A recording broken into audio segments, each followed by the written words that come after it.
Be seated.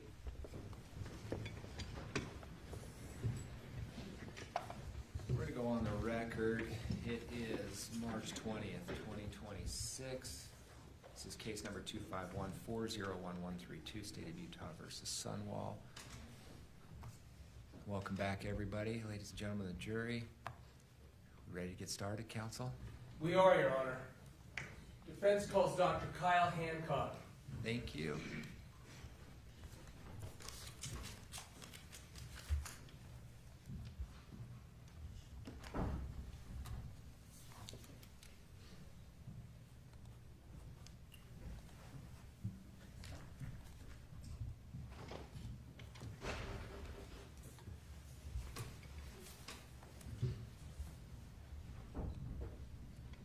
Good morning. Please come forward. Come up here near the clerk and we'll get you sworn in. You do solemnly swear the testimony you shall give in the case now before the court will be the truth, the whole truth, and nothing but the truth, so help you God. Yes. Thank you. Come on up and have a seat.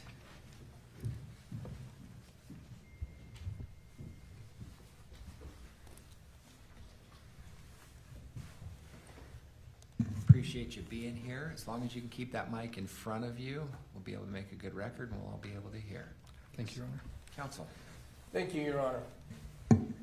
Good morning, Dr. Hancock. Good morning. I'm going to ask what every witness has to be asked, which is for you to state and spell your name. Kyle Hancock, Hancock. Dr. Hancock, what do you do for a living?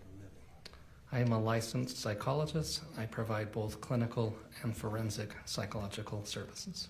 How long have you done that? I've been licensed since the spring of 2010. And so, do you, let's get a little bit of a background on how you get to the point where you get licensed for clinical psychology and psychologist and a forensic psychologist. You're not a psychiatrist, right? I am not a psychiatrist. And I just said that word, so that's what I wanted to clear up. What kind of training and things do you have to do to get to that level?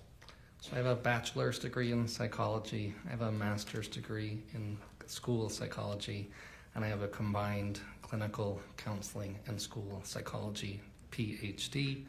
After I completed my pre-doctoral internship, I completed 1 year of postdoctoral fellowship, and after that I completed postdoctoral specialization training and supervision in forensic psychology. Do you also have a clinical practice? Yes.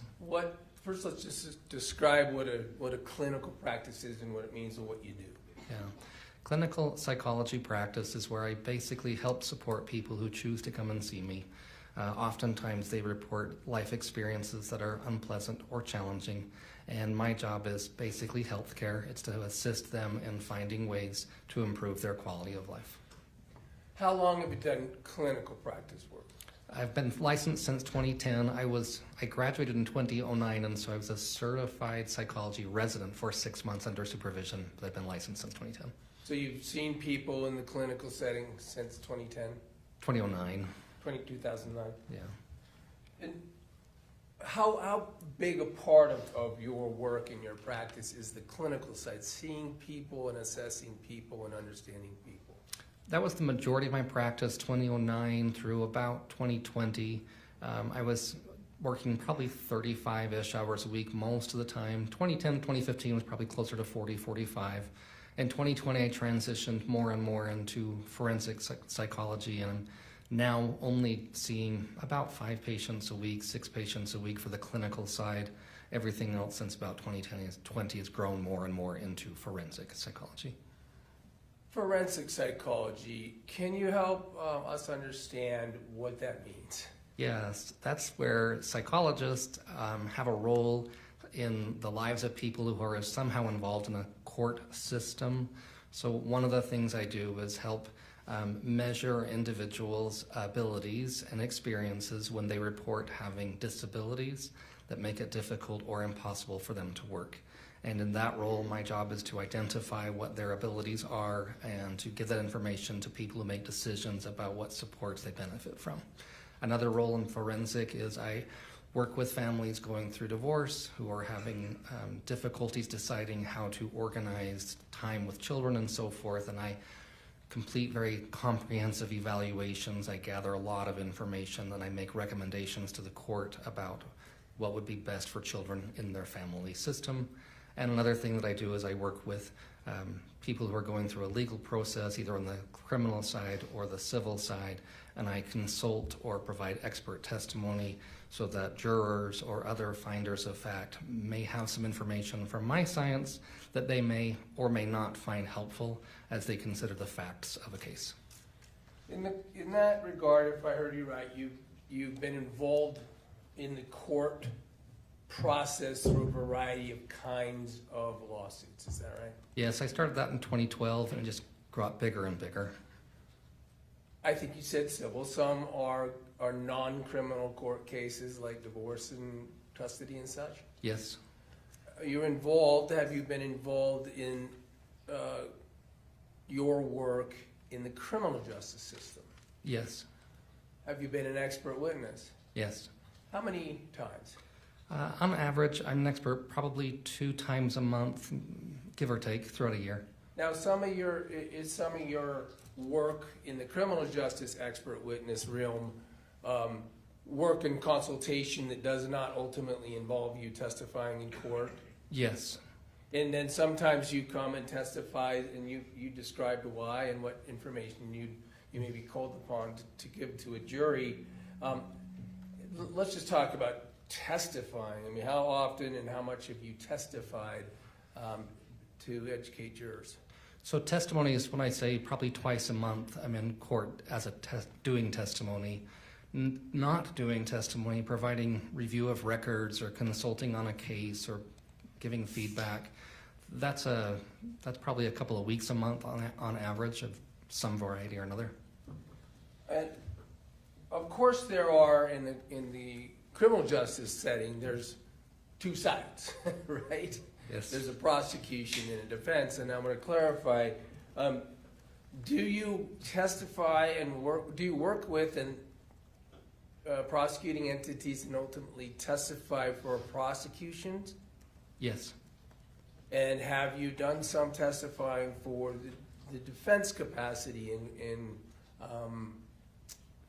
actual court cases and court testimony?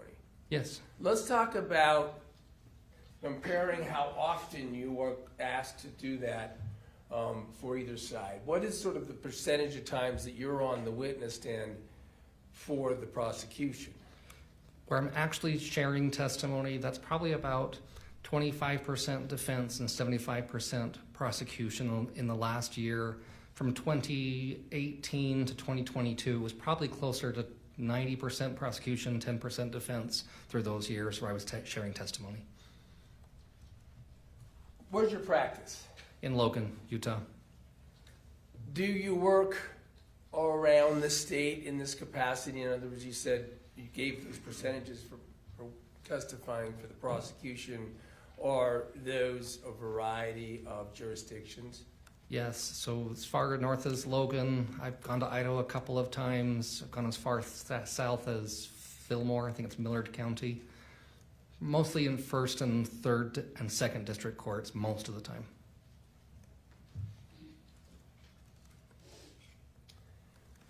Let's get to what I've asked you to do. Obviously been hired by me on behalf of Ms. Sundwall, right? Yes. And I asked you in the capacity that you just described to do your best to assess, you may have to repeat it, but assess the sorts of information that you may consult on with the facts and persons involved in the present case. Yes, Okay. that's what I was asked to do. All right, and to ask you to do that, you've got, did I provide materials to you? Yes. Now, let's get to that so we know what you've used. The jury, the participants at this point in the trial are pretty aware of some of the kinds of information and communications. Were you given access to police reports? Yes, well, I have some police reports. I don't know what all is in the case file. I just know that I have some, yes. Do you have police reports that, among other things, contained the description by Detective Farney of what she was reviewing as part of 28,000 text messages between Meggan and a Kacee Terry? Yes. Were you also provided bundles and groups of emails and text communications and other data from phone downloads by the defense? Yes. And some of that was it even greater and different than what was put in by Detective Farney into her actual report?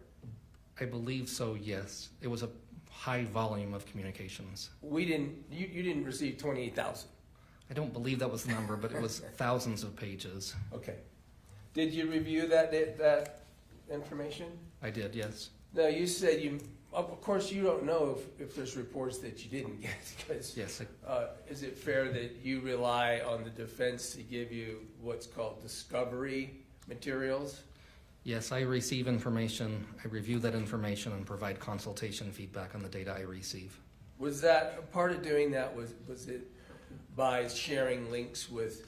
Let me ask you. I'm not sure it's clear yet. As a forensic psychologist, and in this capacity, we've talked about the criminal justice system. Do you know what discovery materials are? Yes. Tell the jury what discovery materials are. What I meant by that. It's information that's obtained through the course of an investigation involving an alleged crime that's utilized as part of the judicial process, bringing about charges and then having those charges going through a judicial process. Who provides discovery in a criminal case?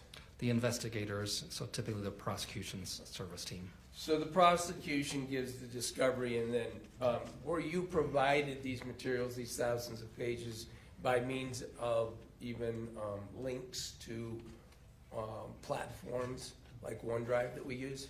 Yes.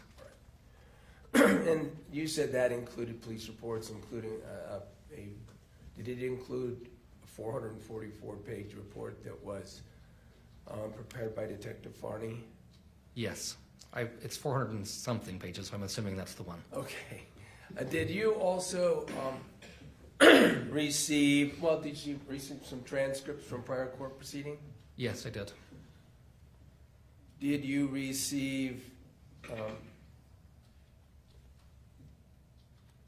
we talked about communications that were collected and presented in the discovery that were between Kacee Terry and Meggan Sundwall.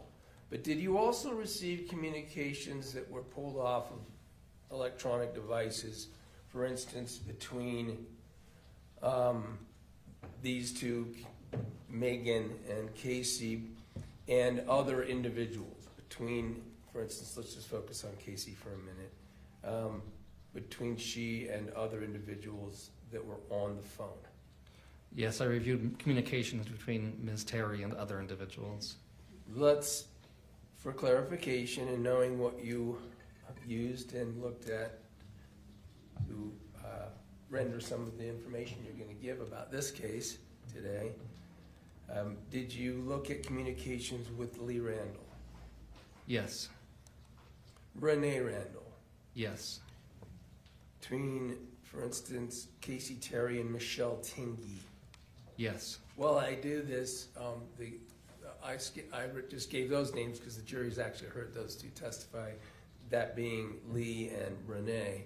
Do you understand those to be Meggan Sundwall's parents? That's my understanding, yes. Then Michelle Tingy, I don't know that we've heard much about her. Did you understand her to be a friend of Kacee Terry's? Yes. And so you were able to see some of the way Kacee Terry communicated with Michelle Tingy? Yes. How about Christian Clements? Yes.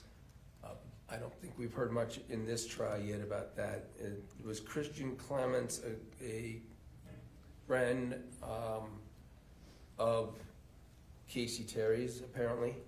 That's what the communications would indicate. Now, I think we have heard some things. Did those communications indicate to you that she was involved in drug transaction with Christian Clements?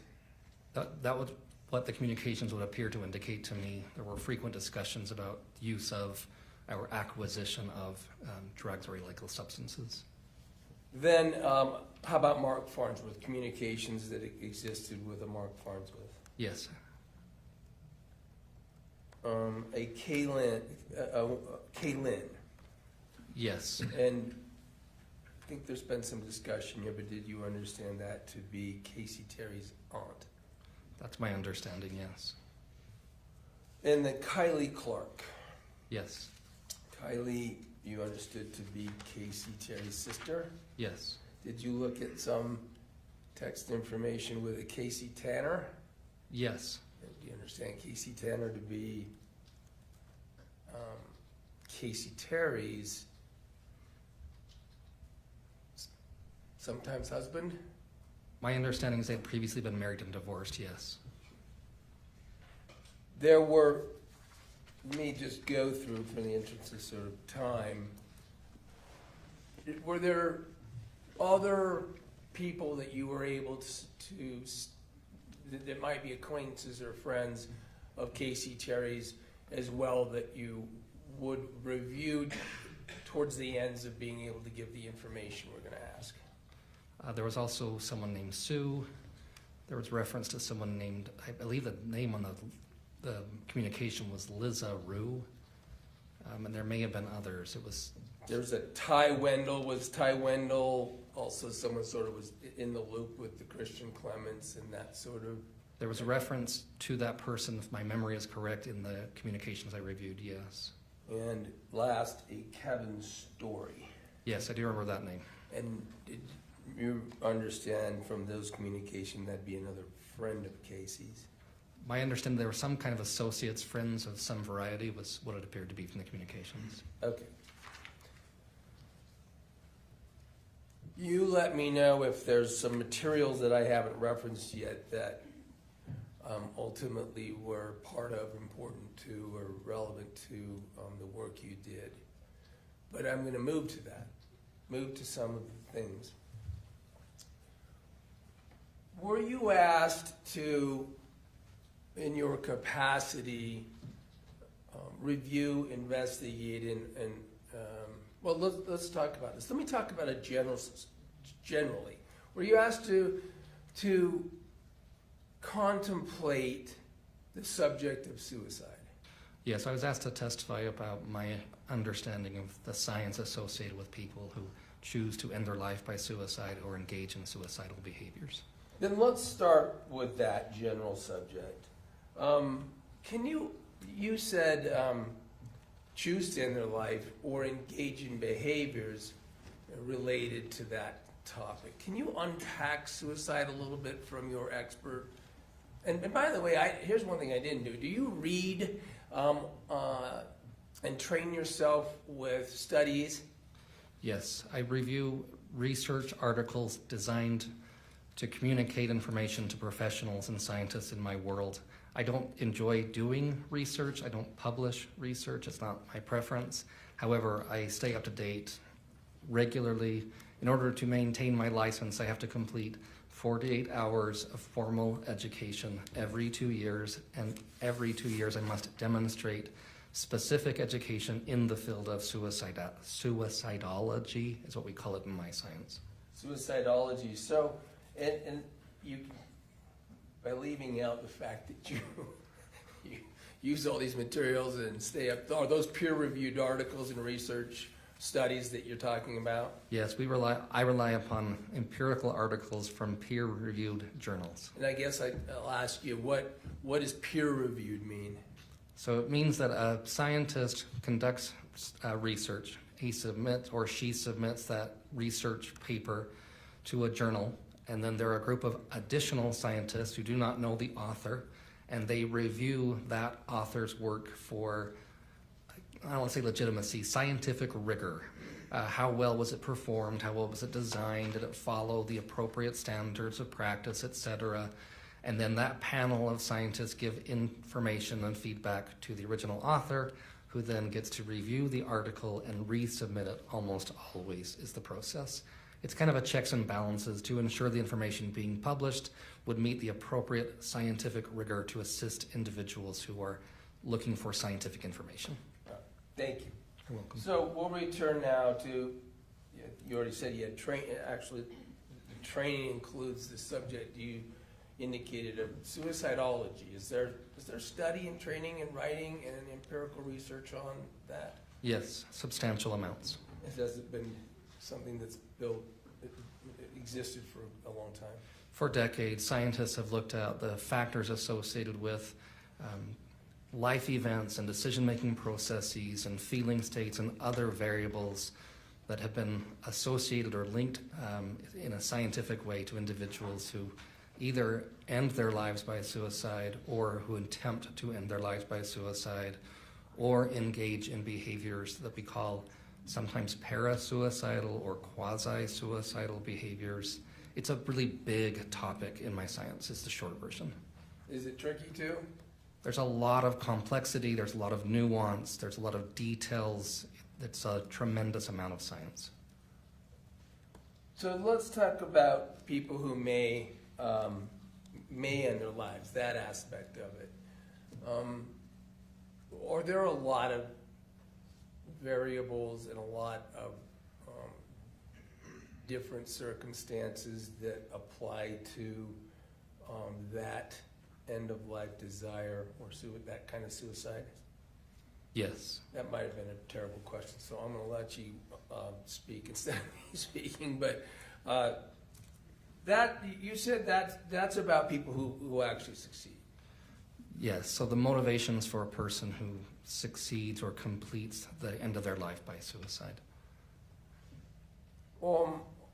Is that involves sometimes behaviors that are sudden?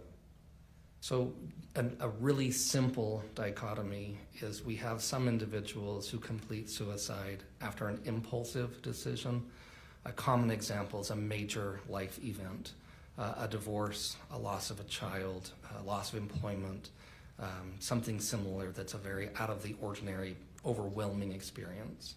And we have other individuals who complete suicide who do so after having contemplated and planned through the process of deciding in advance that they choose to end their lives by suicide. You had given some examples of the life event related. Is shame part of that subject? That's one of the variables. If there's an experience where someone's been discovered, something that's been revealed that would be embarrassing, that the person feels overwhelmed, the emotion would be the hypothesis we would generate that they may choose to end their life by suicide. You mentioned that there are some other suicide-related subjects, and I think you said quasi-suicidal behaviors, parasuicidal behaviors, and we are, of course, going to need you to unpack that. Sure. So a parasuicidal behavior is something that would be in the realm of a self-harm and may lead to or look like a suicide behavior. This would be, an example would be a superficial cut on one's arm or even one's neck. Oftentimes these behaviors serve the purpose of other than choosing to end one's life intentionally by suicide. Oftentimes these are behaviors where people report that they're seeking a need to be met. Caring, appreciation, kindness, compassion, feedback from others or involvement, a loss of relationship or a fear of people going to not believe me, etc. And so they engage in a behavior that's in the realm of harming oneself. However, it lacks the intent and it lacks the lethality, the means necessary to end one's life. And that's parasuicidal behavior patterns. So it's in the realm because it presents features, but is not, if I understand you, in fact, a person who's intending to ultimately end their life. Yes, and that's revealed both with the behavior itself, as in the nature of the behavior. A specific example is very, very few people end their life by using a knife to open an artery. And when they do, there's a very specific pattern involved. And when people engage in parasuicidal behavior, they often will use a knife to create superficial cuts in a way that is almost impossible to end one's life. Does that behavior also sometimes include like ingestion of drugs or things like that? Yes, so especially among females, the research indicates quite clearly that a person may take a substance, a medication of some variety, that would create an adverse effect like nausea or dizziness or even potentially loss of consciousness. And in other situations, it can be a non-lethal. I've had people come to me, and we've read research articles about people who take an excessive amount of one particular medication that would not result in the loss of life. I think quasi-suicidal was the next sort of subject on this point. So this is a step closer, so to speak, toward a behavior that would actually be sufficiently lethal to end one's life. So rather than a superficial cut going the wrong direction, so to speak, this would be a deeper cut requiring stitches going the correct direction. This would be, an example would be a person who, in one research study that I read, and in another personal experience in my practice, would present a set of circumstances in which the appearance of death by hanging was imminent, but would have safeguards in place to ensure discovery of the behavior. So an example might be the individual would create the noose, the system already, so to speak, or have the appearance of being ready and standing on a chair 5 minutes before someone's going to come home. And again, the danger here is that individuals engaged in this quasi-suicidal behavior typically are not, well, the research tells us they're not typically motivated to end their lives. They're typically motivated by other variables, but the behavior itself poses a much greater risk of lethality because the method they're using, if not intervened or managed appropriately, could result in the loss of life. Another example would be a person who overdoses on a medication cocktail that would be either sufficiently lethal or very nearly lethal, but does so in the presence of another person. I've had experiences where a person, for example, came into the kitchen and in front of a spouse or another adult living roommate consumes medication with a very high prediction that the other individual will intervene and will rescue the person. So they are presenting much more dangerous and lethal features, but they still, if I understand you, are not actually intending to end their life. That's what the research tells us, that these individuals who survive these attempts describe experiences, and again it ranges, but oftentimes it's overwhelming emotions, it's difficult life circumstances, and they're typically seeking a motivation or an outcome other than the loss of their life, the intentional loss of their life. Would it be fair to say when we're in that quasi-category then that their intent is to present the most lethal seeming circumstances to convince the other or others that it's real?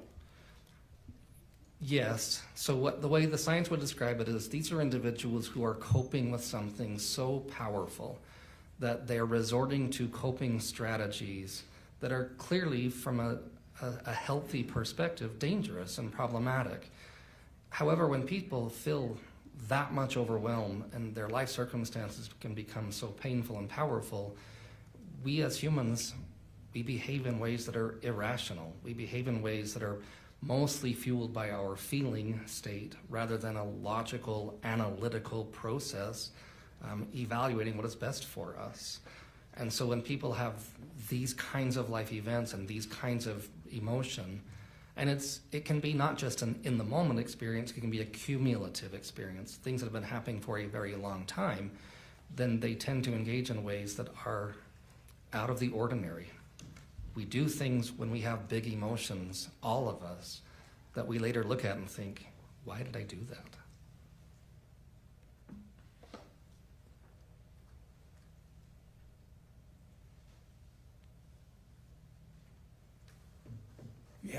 You said you've had even some personal experience in your clinical practice of tragic outcome of a quasi-suicidal behavior, unfortunately resulting in an actual death.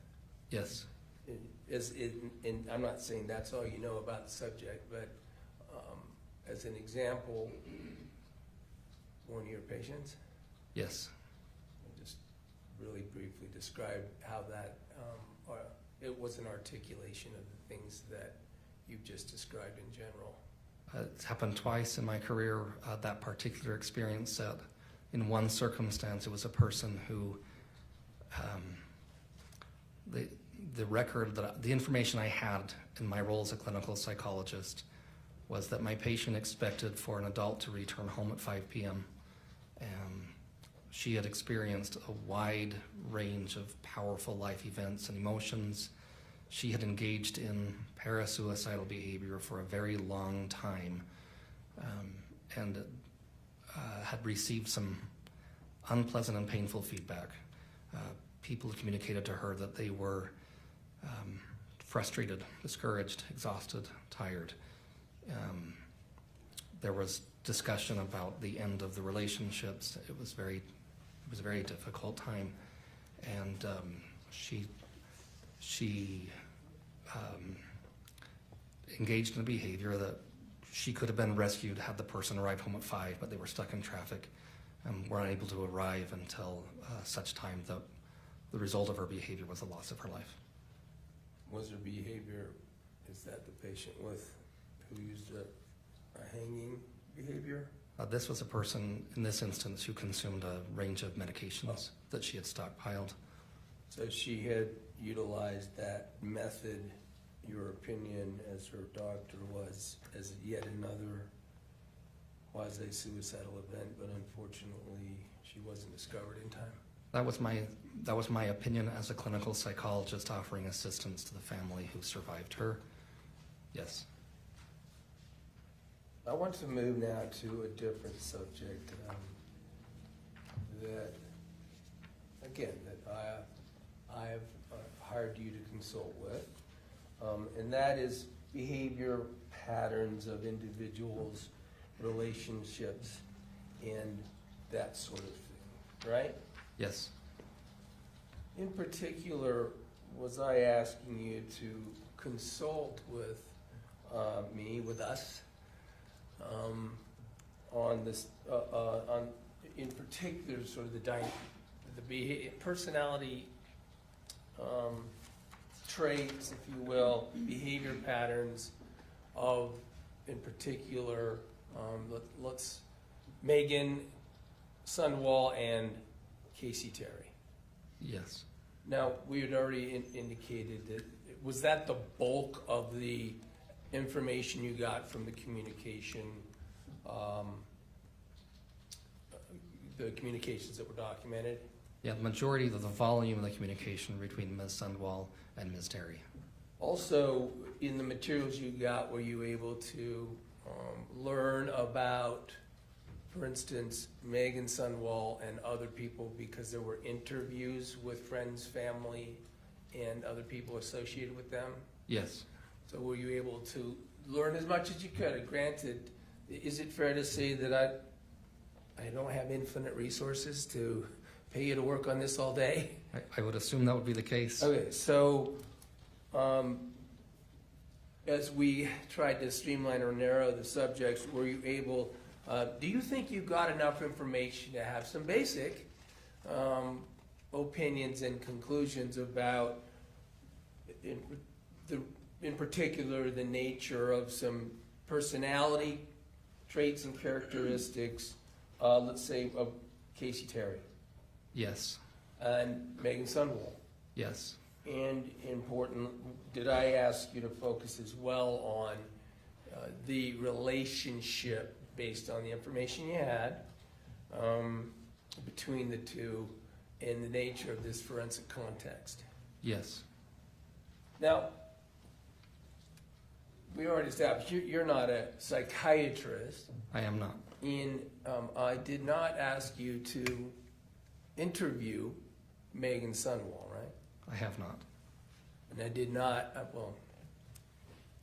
and obviously you've never met Kacee Terry. I have never met Ms. Terry. And so, in fairness, are you relying on the materials and written information and information given to you by the defense to render your opinions and conclusions? Yes. Do you feel, though, maybe I already asked this, I'm sorry if I did, do you feel that the material was sufficient to reach some of these opinions and conclusions? I believe I can formulate opinions based upon the observations of the behavior. It's written communication. In my world, we still think of this as behavior that helps me identify patterns of relating with people, patterns of, we call them personality traits or characteristics that took place over time and across different relationships, yes. What did you, describe some of the things that you observed in that regard about Kacee Terry? One of the things that stood out was that Ms. Terry's communications very frequently presented what in my science we would think of as crisis cries or crisis communications. Very frequently the behavior pattern would be kind of common, typical chit-chat communication, and then very, very frequently information of a very substantial nature. Medical events that are really hard, painful to hear. Like, for example, communication of cancer diagnoses or broken bones or in several instances, modifications or enhancement, so to speak, of a previous diagnosis, involvement with very different patterns of interest depending on the person with whom she was interacting. It was very frequent that with interactions specifically with person A, for example, specifically with Ms. Sundwall, her communication patterns were starkly different from her communication patterns with Ms. Michelle Teamy, among others. And so one of the patterns I observed was Ms. Terry's communications indicated that she presented herself and her interests and her opinions in substantially and markedly different manners to different persons in her life. That very, very frequently, Ms. Terry's communications were contradictory between the parties with whom she was communicating, where she would communicate one set of information, again, just as an example, to Ms. Sundwall, and an entirely different set of communications to Ms. Kylie Clark, as an example. And I'm going to introduce the word splitting and then ask you what that means to you or your science. Yeah, so splitting behavior is a common pattern of behavior where an individual orchestrates and organizes relationships that function to keep two people separate and independent of each other and almost always at odds with each other. So the record that I reviewed in this case indicated quite clearly, just as one simple example, Ms. Terry communicated repeatedly to Ms. Sundwall that her relationship with her sister, Ms. Clark, was very problematic, was very hurtful, that was very, very caustic. However, she also communicated the exact opposite to Ms. Clark. To Ms. Clark, Ms. Terry communicated repeatedly that Ms. Sundwall was a very devious person, was a very harmful person, that she saw only her own selfish interests. In a simplified version, she sort of put Ms. Clark in one extreme and Ms. Sundwall in the other extreme, and it serves the purpose this type of behavior typically serves the purpose of preventing these two individuals from interacting. And most often, this is a coping strategy we see when people experience symptoms often associated with fear of rejection or abandonment, who experience life events that leave them feeling very vulnerable or very sensitized to emotion. And they develop coping strategies to respond to these life events in ways that work rather well, which is what splitting does. It accomplishes the goal of me getting my needs met from person A and from person B. And many times it serves as a way to kind of hedge my bet that if person A somehow leaves my life, I still have person B, or the reverse. You abused person A and B, but to go back to some of the names of other people you saw communicate, was this splitting behavior, did it exist with the others or some others? Yes, I saw the same pattern with the communications with Ms. Michelle Tingey, with Meggan's parents, Mr. and Mrs. Leanne, and I'm so sorry, I forgot Randall, I'm sorry. I saw that behavior pattern as well, and manifesting in those. The communications I reviewed with Mr. Kacee Tanner, I apologize, indicated a similar pattern where many times throughout the communications, and it was years of communications, this pattern was manifest with different people in her life where one person received one set of information, another person received almost an entirely contrary piece of information. And again, so this splitting, would be fair to say, is sort of like spokes, but no tire. Yes, that's a common way we describe it. If I'm the one doing the splitting, I sit at the hub and I keep everyone on their independent spoke away. Again, it's a coping strategy to avoid being hurt by rejection or by people discovering things about me that I find embarrassing or uncomfortable. On the outside, it obviously looks problematic, and it is problematic, but for the person experiencing the symptom, most people engage in this behavior as a way to cope with something they're experiencing that's very painful. Even though its behavior is problematic, that's why we call it a maladaptive coping strategy. It works rather well.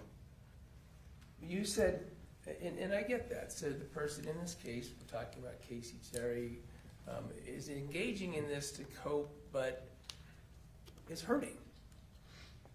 I would hypothesize that was the reason. I have to be cautious that I didn't interview Ms. Terry. So the patterns of behavior that she demonstrates are consistent with the patterns we observe in research or in people I've treated. I just want to be very fair. Right, you're not, fair enough. On the pattern of, and on this feature of this coping strategy, can it be effective for people who are engaged in that behavior? That's one of the problems with this behavior pattern is in the short term, it's really effective. It works rather well, and it facilitates the person having those needs met rather immediately. And it can last for a very long time. And that's why it gets used over time and across different relationships. And then another pattern we tend to see with individuals who demonstrate similar patterns is once discovered, they tend to terminate relationships rather quickly. They do a process we often call vilification or idealization. What this looks like is at one moment, this person's the best ever. I can't imagine living without this person. They're amazing. And the next, they're the worst person ever. I want nothing to do with that person. And so we rely very heavily or we pull away very quickly. And this is a similar maladaptive coping strategy that can play into the splitting behavior. You said that can go on for a long time. I mean, do these people ultimately have to also manage the notion that they'll be discovered? There's always that, the research tells us that individuals who demonstrate these symptom patterns always describe that experience set. However, most of the time, individuals with similar behavior patterns are so focused on the meeting of one's immediate needs, they have a tremendous amount of difficulty waiting and being patient and considering the long-term ramifications of their behaviors. So they get so focused metaphorically on what's here now in front of me that whatever might come later down the road, it will be dealt with at some point. It's not relevant nearly as much as what's happening now. And over the course of sort of maintain this coping strategy and the splitting, does the research suggest that sometimes it needs to be energized or sort of increased to maintain the effectiveness? Very frequently. Very frequently. It's similar, we talked about the moving from a parasuicidal to a quasi-suicidal, that in order to maintain the experience of the relationship and the closeness of the relationship pattern, individuals with these types of symptom patterns will often up the ante, so to speak. They amplify the intensity or frequency or the length of their behavior patterns, because one of the primary factors is reducing the risk of losing a person in their life. Individuals that demonstrate these symptom patterns are often highly sensitive to the experience of someone not supporting them or believing them or caring about them in the way that they desire to be cared or believed in or looked after.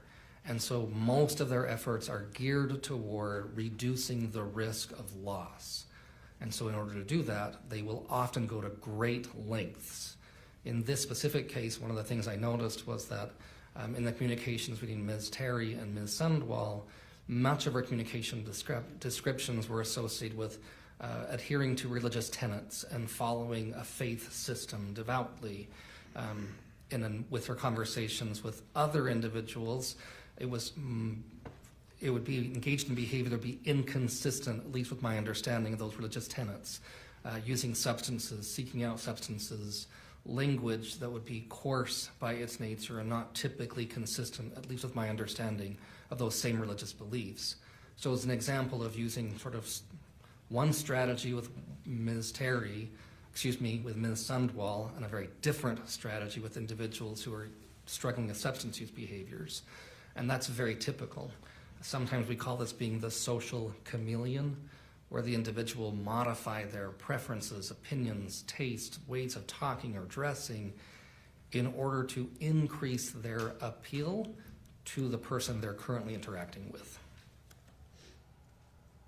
Now, in order to be, to get this maladaptive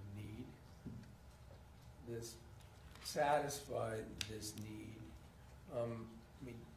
did people of this sort need to be effective? Do they need to be believed? Well, basically, yes, right? Because they're seeking to maintain their relationship at very high cost or with minimum understanding of or maybe appreciation for the cost associated with seeking to maintain that relationship. In a simple way, they want to be believed and trusted and loved.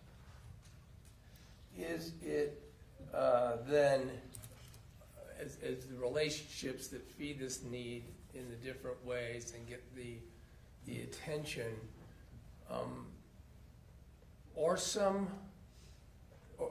do they tend to be being used in connection with people whose personality will also be effective in the relationship structure?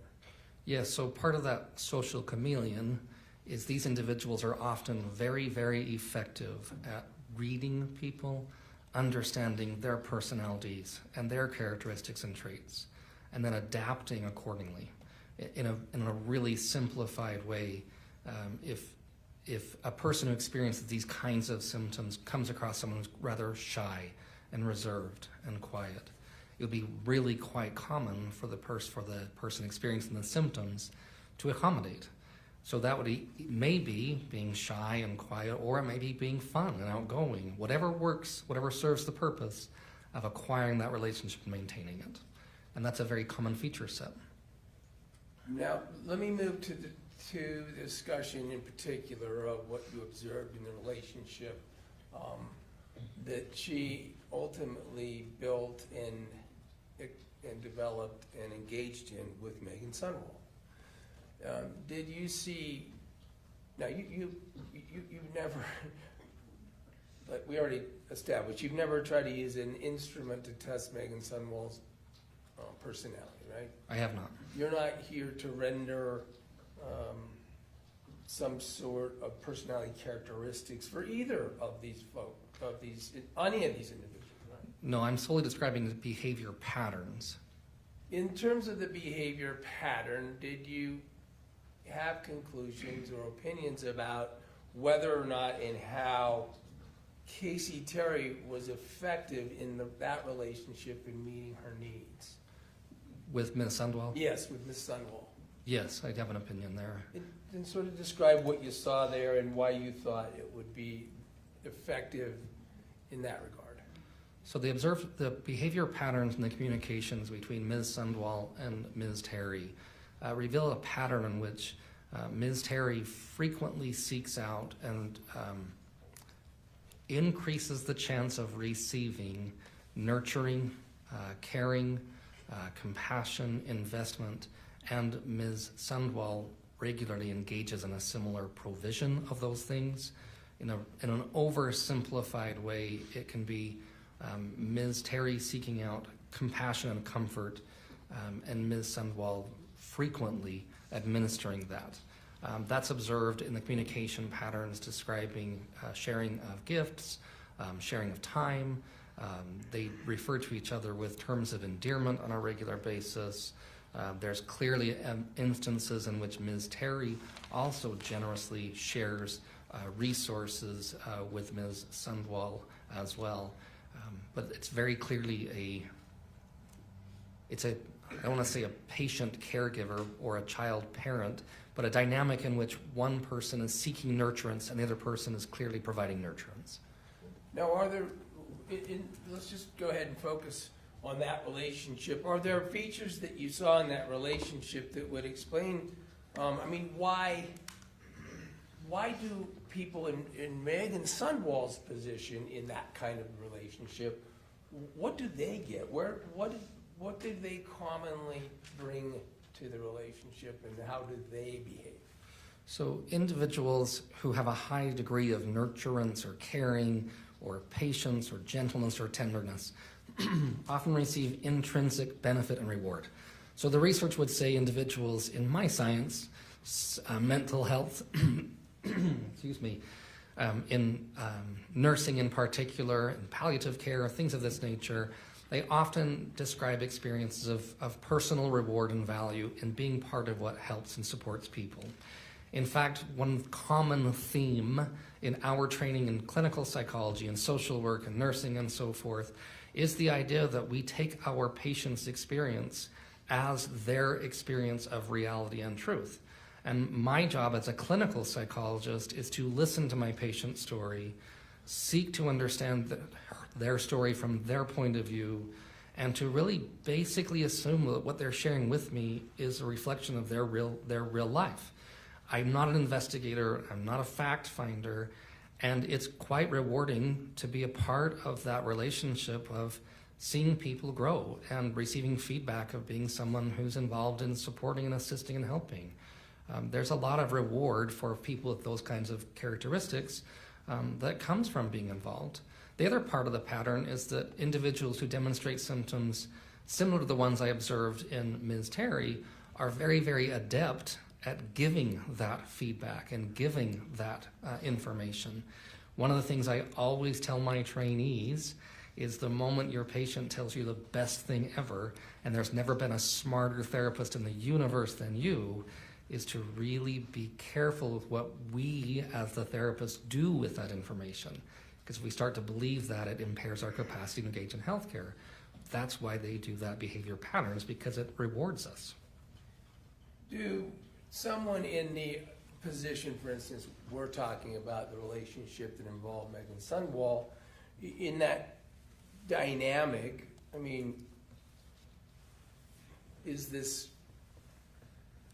what do they do potentially with behavior that might otherwise be contrary to their belief and their personality trait set? To describe that a bit. How do they act sometimes that might be contrary to even to what they're otherwise have as a personality and a value set. So, an oversimplified version, I think about when I was dating my spouse, and I was giddy in love, so to speak, and she could do nothing wrong. And we've been married for a little while now, and she's an imperfect and wonderful person. But in that state of emotion, my acknowledgement of common, typical human experience was very shaped by my emotional experience. And when individuals are operating mostly by what they're feeling, we as humans don't do a great job of thinking thoroughly and clearly. And what that does with our behavior is it encourages us to not attend very well, not pay attention to, or even to dismiss indicators of, wait a minute, this is not what I normally do. A silly example I use is when my spouse and I were courting, we went to Cold Stone ice cream. We were in college, I had no money, but I bought her a Cold Stone ice cream cone, and we didn't buy another one for probably 20 years because I couldn't afford it. But at that time, I didn't behave according to my financial consciousness self. I was giddy in love. And so it's a metaphor for what most of us humans do. Now, the ultimate nature of this relationship in this case, including the culmination or the end of it, is quite serious. Do you agree that you saw some quite serious features of this behavior pattern and maladaptive behavior issue? The number, the frequency, the severity of the behavior patterns that I observed from Ms. Terry's communications would fall within the severe range of a person who demonstrated similar patterns who came to see me. And on the same seriousness and level, is the length of time that this occurs, how does that affect and generate energy or momentum? So we call that a cumulative effect. People often, we have an experience that our science calls cognitive dissonance, is one way to explain it. If I've been, simply put, if I've been paying on a car for the last 5 years, it's my dream car, and I really love this car, and I put in so much effort, and I've repaired it repeatedly, I stopped thinking about, it cost me more to keep this car going than the car is worth. I'd be further ahead to simply give the car away than I would be to continue repairing and putting money into this car. And in a relationship, we can do the same thing, any of us. I have tried so hard for so long. I'm so invested, so involved. This is specifically amplified by the number of deception behaviors and the intensity of the deception behaviors that were discovered. That pattern of deception primarily serves the purpose of amplifying emotion. And that emotion investment over time grows exponentially. And it makes it more and more and more difficult for us to accept indicators that would be inconsistent with our conclusions. We explain them away, or we justify them away, instead of being more inquisitive or more scientifically minded. It's a simple way of putting it. Let me talk a bit, if you could, about how that might reach something that I think may be referred to as a sort of savior complex. Describe that, if that's a thing, Yeah.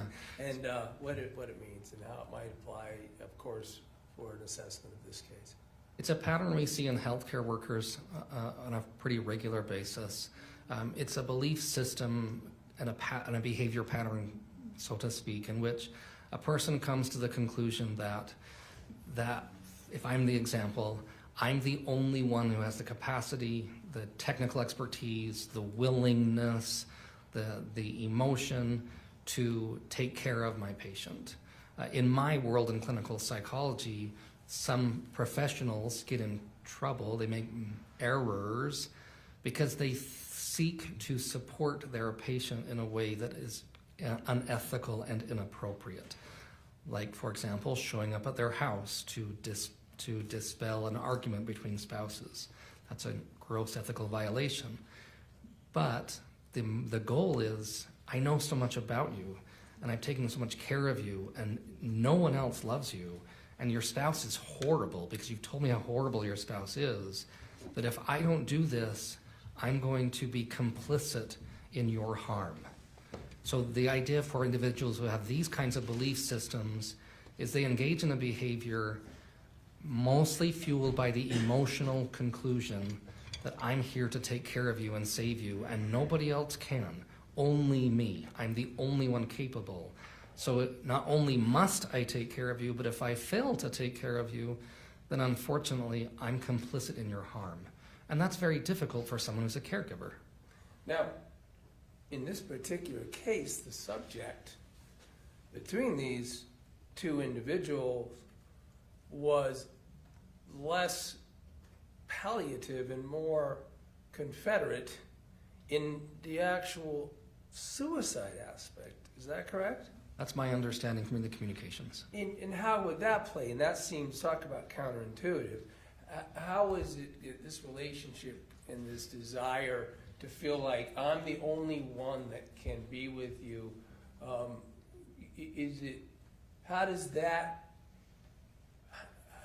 can that be consistent with the confederacy of the suicide ideal that Kacee Terry, was involved in Kacee Terry's constant communications? So in patterns for other individuals, what people describe is that the purpose of the suicide behavior is a relief. It's the removal of the pain. It's the reduction of their impediment or impairment on other people's lives. That they perceive or describe the purpose of that behavior as a removal as opposed to the presence of a painful event.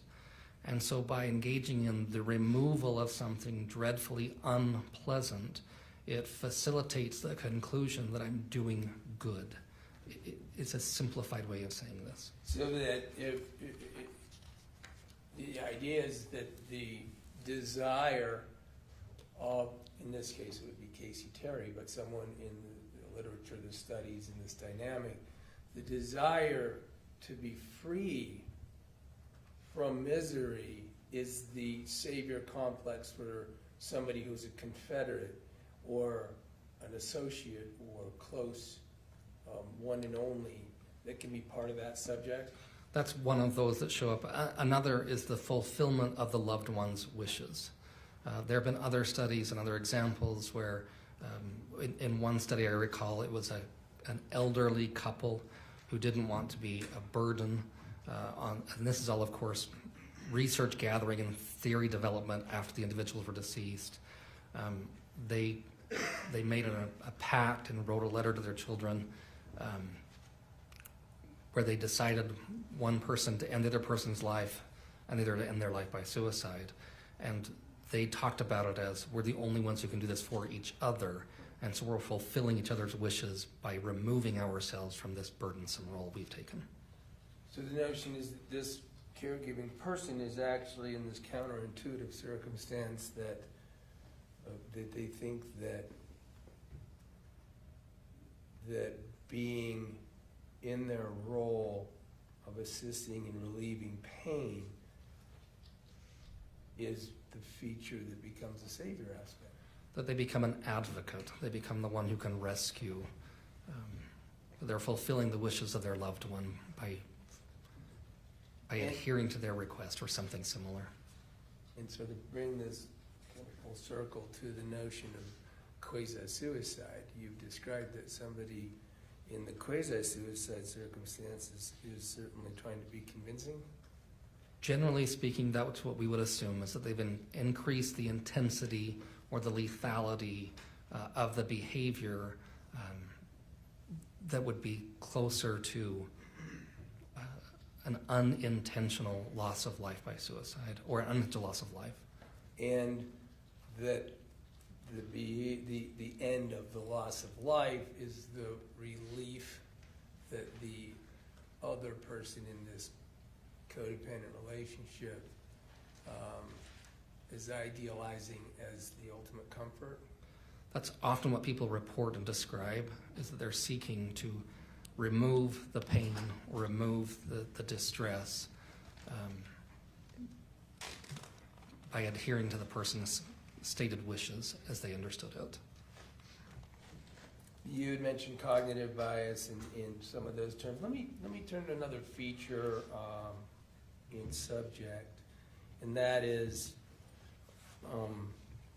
confirmation bias. Can you tell jury a little bit about that and what that means and how it's featured in human behavior? Yeah, so confirmation bias is something that our science has known about for decades.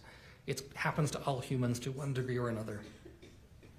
This is a process in which a person comes to a conclusion and they hold to that conclusion dearly. And while holding that conclusion, they actively seek out information to support their belief or conclusion.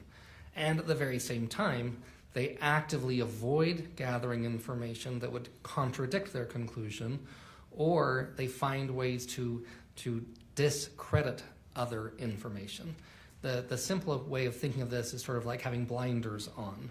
I receive and hold on to this data set, and I keep this belief so doggedly tight to me, and anything that would potentially disagree with it, I have to get rid of, I have to explain away, I can't tolerate. Now, can this be, it's a human feature no matter what positions people are?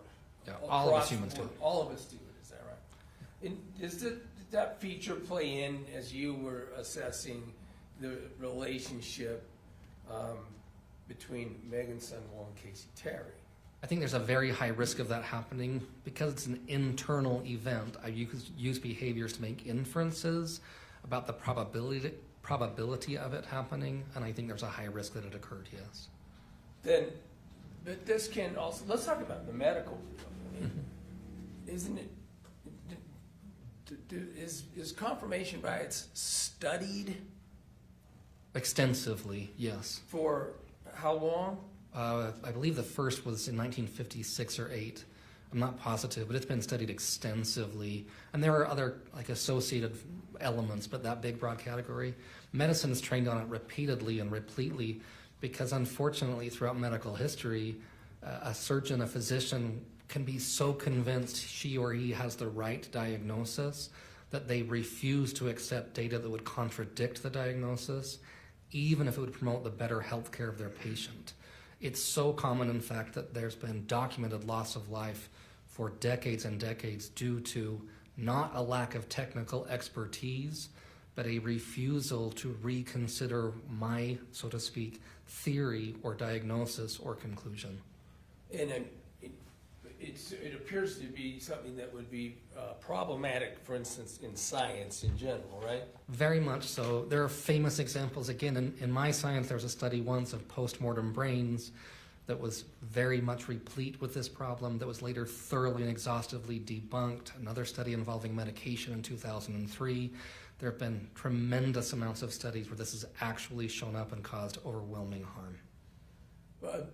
Is it correct that these studies have, so the goal is to do it, you can, in science and in medicine, to identify it and minimize it. Is that fair? Yeah, so an example is in my role, I always keep a decision tree in front of me when I'm doing my evaluation cases, and I always intentionally make a hypothesis, a scientific guess, and I look for information to support that guess, and then I actively look for and ask colleagues about information that would contradict the conclusion I've come to, so that I'm reducing my risk of engaging in that bias, especially when my role involves making recommendations for vulnerable people.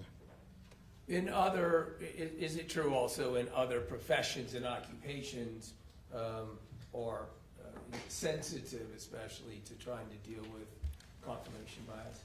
That's my understanding. I knew there was a company at one point that actually had a copyright to show a video of the Challenger disaster, the Challenger shuttle disaster, and trained major corporations to avoid engaging in this confirmation bias and groupthink behavior pattern. Does that exist in connection with the law enforcement? That is my understanding. I don't have an expertise in law enforcement psychology, but my understanding is that there are trainings that are designed and promoted to support an understanding of and a reduction of the use or the impact, of confirmation bias. I would like to turn to another subject, and that could be featured in the present case, especially with regard to how one might react in this particular case, for instance, Meggan Sundwall, to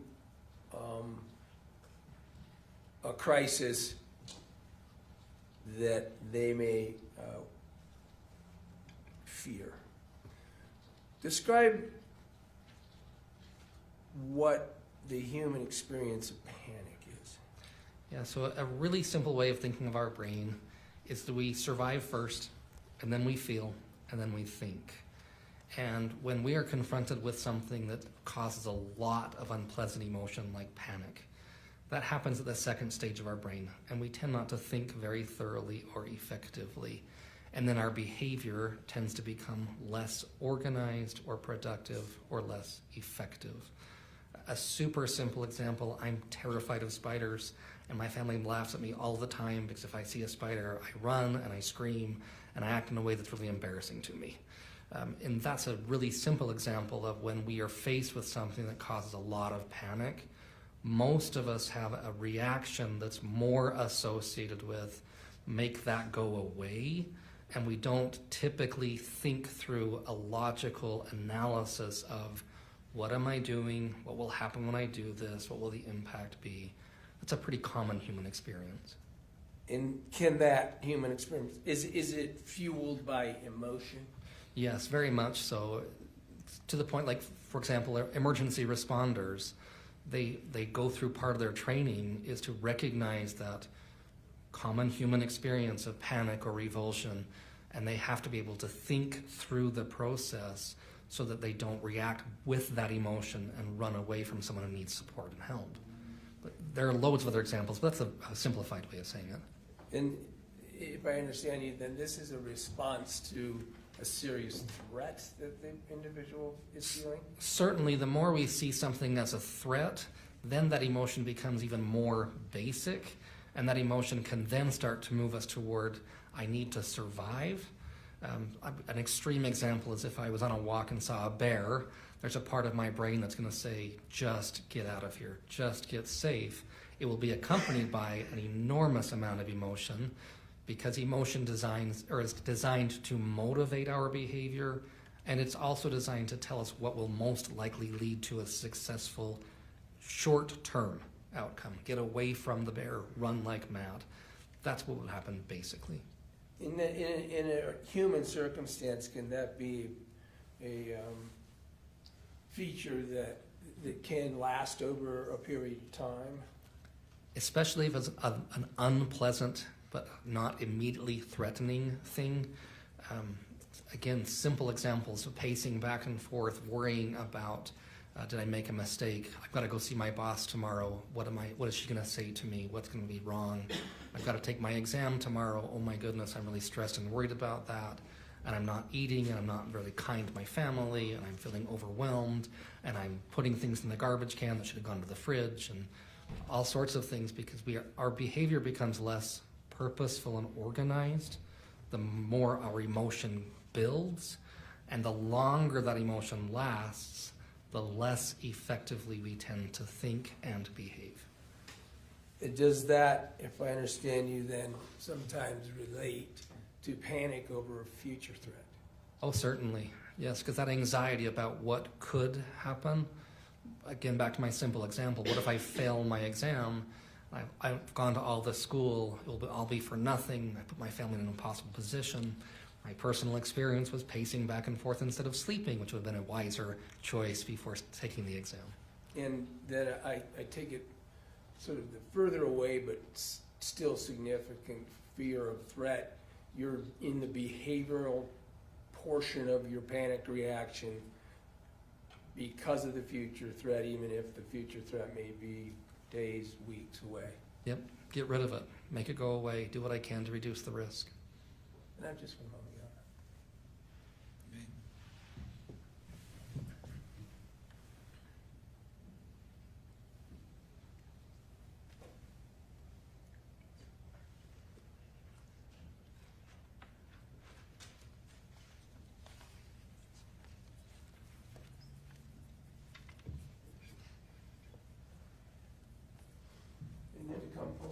Again, full circle on this case.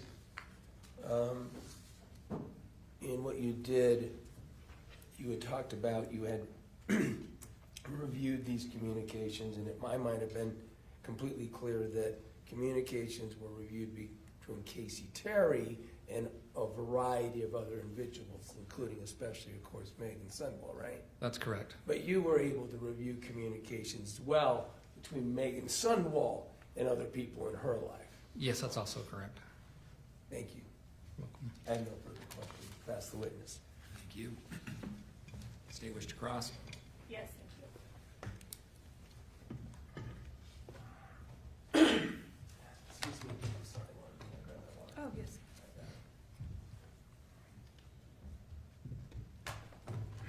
Good morning, Dr. Hancock. Good morning. You and I have met before over Zoom. It's nice to did. meet you in person. Nice to meet you too.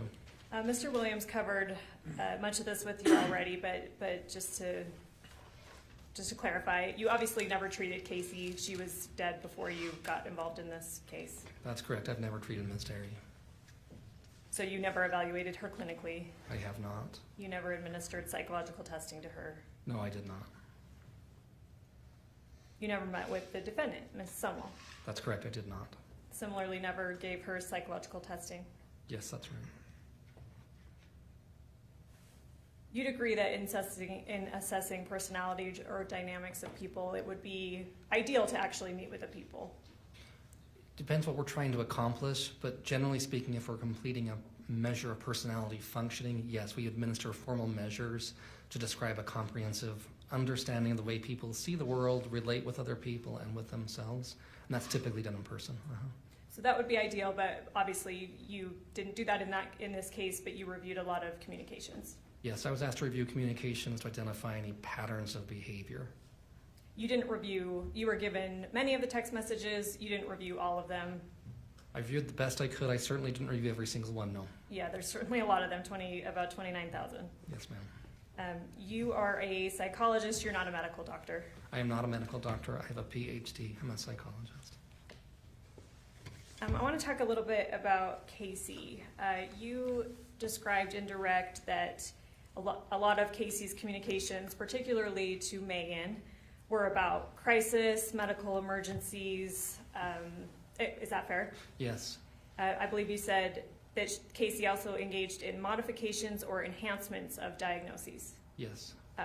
Does that mean that she often fabricated or exaggerated, in your opinion, what was happening with her medically? Yeah, she would start with like a diagnosis of cancer, for example, and would report later it's now spread or it's now gone from one part of my body to another. So yes, a progression or an amplification. And you're aware that she, in fact, didn't even have cancer. That's what I read in the record, was that she did not have cancer. Are you familiar with something called Munchausen's, or I think what now in the DSM-5 is referred to as factitious disorder? Yes, I am with both. This is a condition where people fabricate or exaggerate medical ailments, primarily for attention, right? Primarily for some emotional need, including attention. Yes, that's right.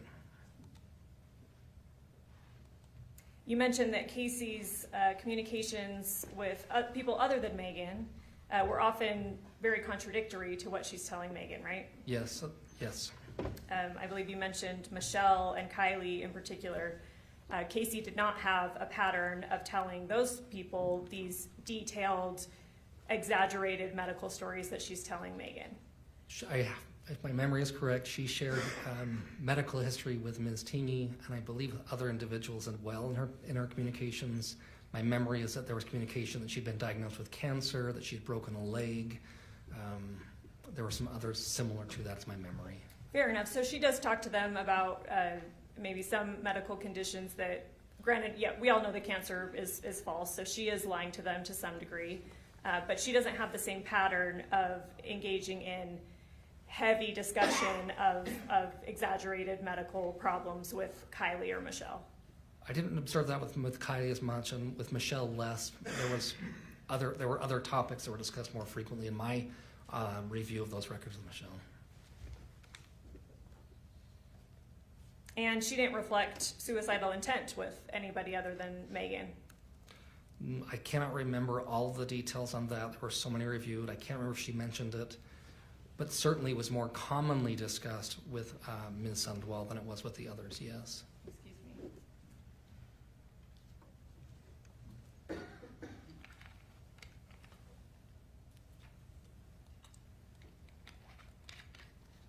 And you said that Kacee's pattern is consistent with somebody that has a fear of rejection or abandonment. Yeah, so individuals who demonstrate similar patterns of behavior often have significant fears of rejection or abandonment. Consistent with Kacee seeking attention. That's also an associated feature set. And you stated that this is a coping mechanism for people like Kacee, people that demonstrate these patterns, that allows them to get their needs met through different people in different ways. Yes. You talked about Yes. splitting, Yes. and that's that concept, right? You're telling person A something, person B something different, because you stand to gain different things from either individual. Yes, in part. And you mentioned that a lot of what factors into this pattern is a desire to not lose a certain person in their lives, not lose a source of attention or comfort or care. That is one of the feature sets, yes. Would it be fair to say that your review then would be consistent that Kacee's pattern is not wanting to lose Meggan in her life? I would say that the pattern would say she doesn't want to lose the role, the function, or the purpose of having people in her life, one of them being Ms. Sundwall, yes.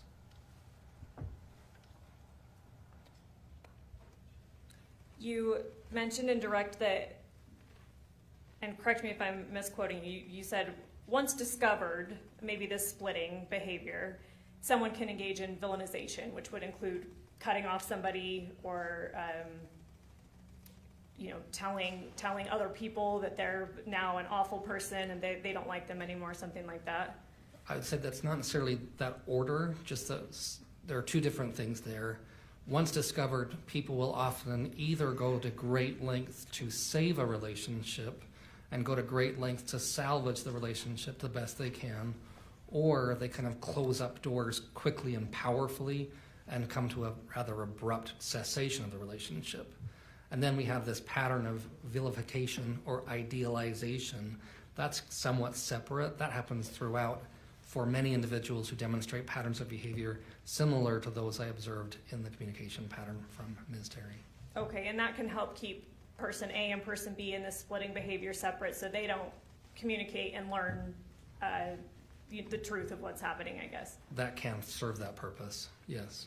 Nothing in what you reviewed indicates, though, that what Kacee is telling Meggan, these medical stories, that hasn't been discovered by other people.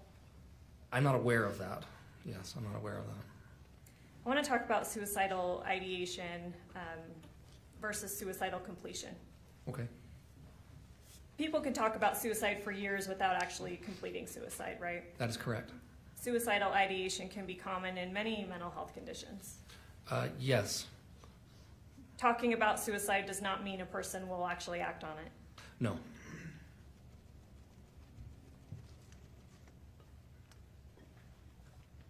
Expressing dramatic or fluctuating intent can also be common when somebody's talking about suicide. That's less common when discussing suicide, but that is one of the features associated with suicidology or suicidal ideation, yes. Ambivalence in potentially suicidal people or people who are talking about suicide can be extremely common. People often demonstrate ambivalence in whether or not they intend to end their life or they're considering it. That happens regularly, yes.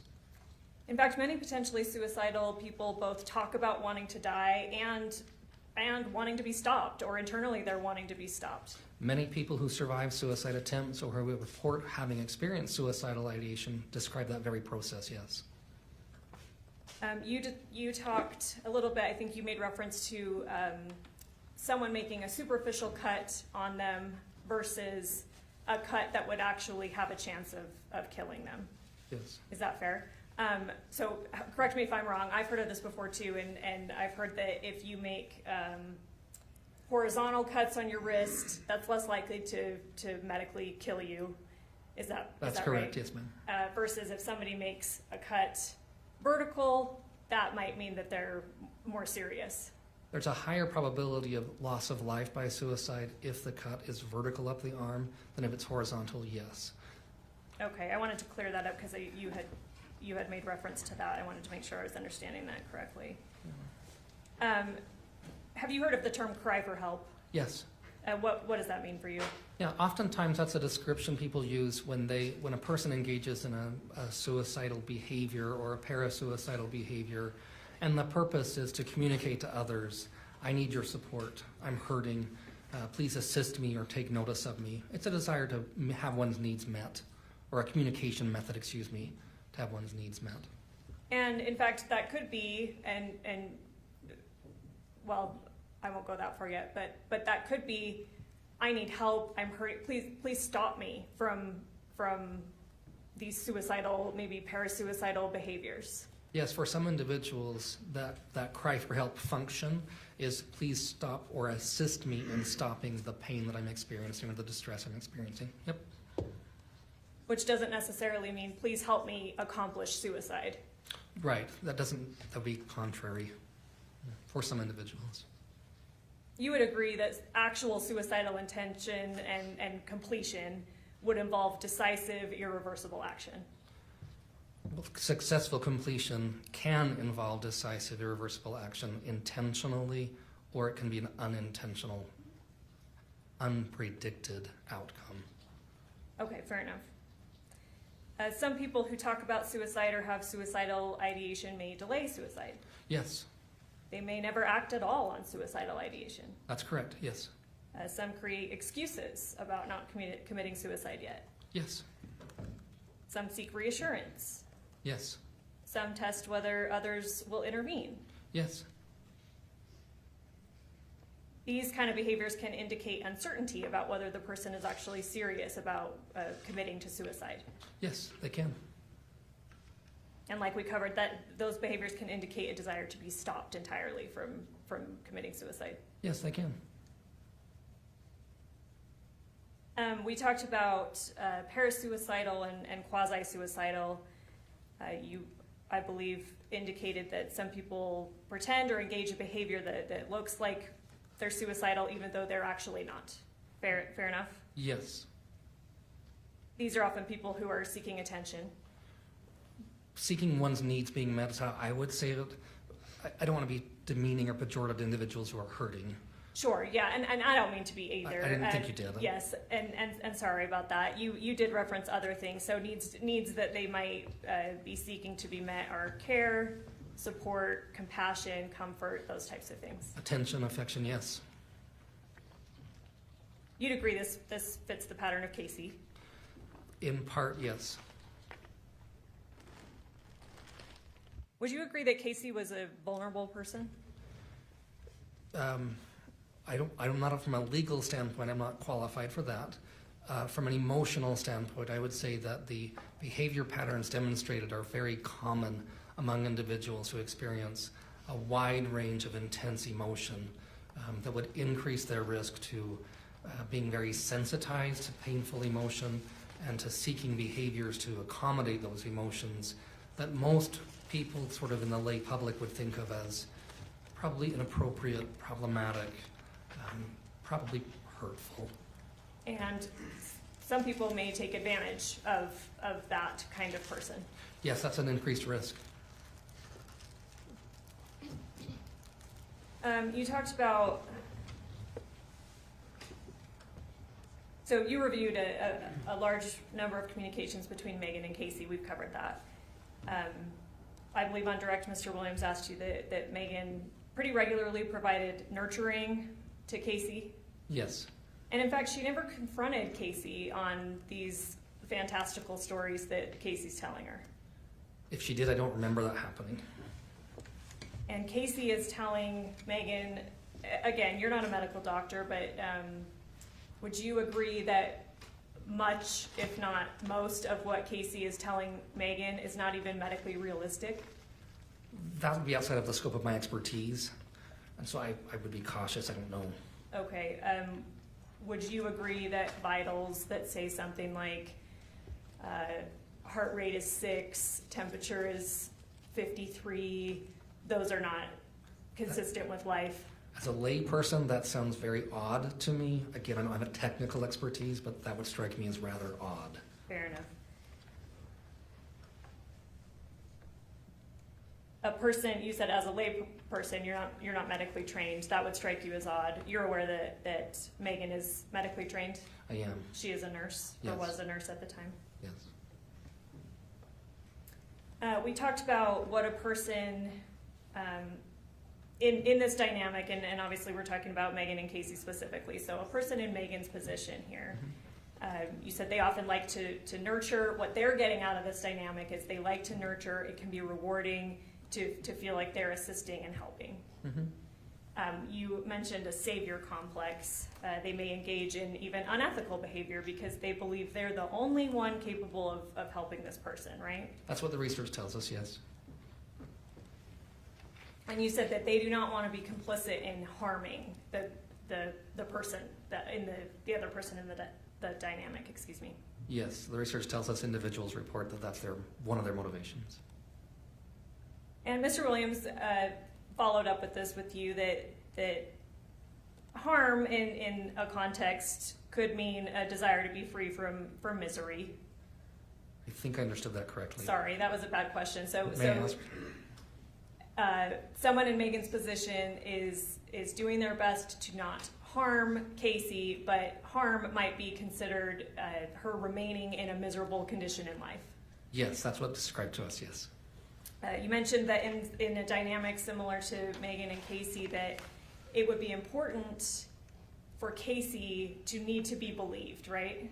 Yes, And we covered, certainly you would agree that the things that Kacee's regularly telling Meggan are pretty fantastical.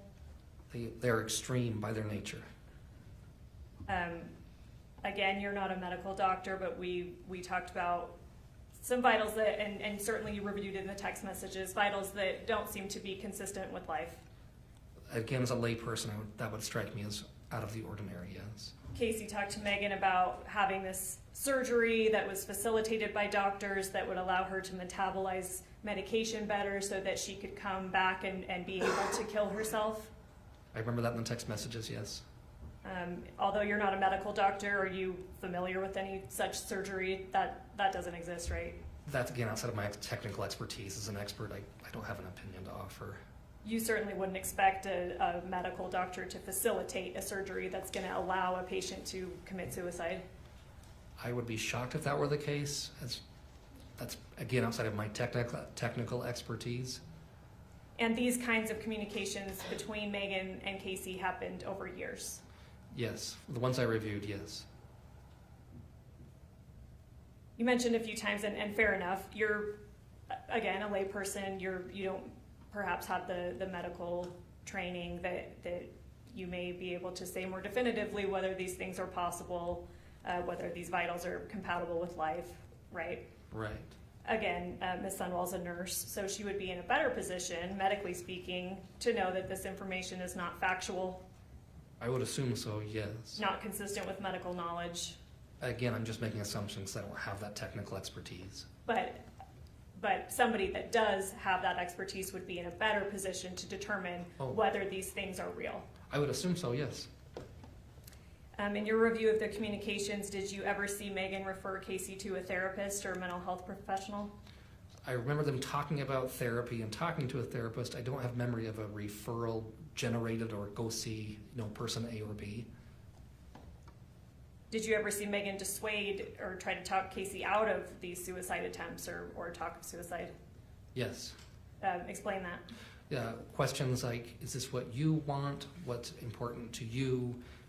With oftentimes the you, YOU would be capitalized. Questions about what's important to you showed up on a regular basis as well. Did she ever say anything like, please don't commit suicide? If she did, I don't remember seeing that specifically. Please let's get some different kind of help for you. I don't recall seeing that specifically either. You mentioned that Kacee was actually quite generous with Meggan. You mentioned a couple times that she gave her money, that she took her on trips, gave gifts. That's what's communicated in the text records, yes. So when we're talking about, again, in this dynamic, somebody in Meggan's position, we already covered that they can be motivated by this position of being able to offer somebody nurturing or care or affection, right? Yes. But certainly people in Meggan's positions could be motivated by something other than that. Absolutely. They might stand to gain gifts or money. Yes, absolutely.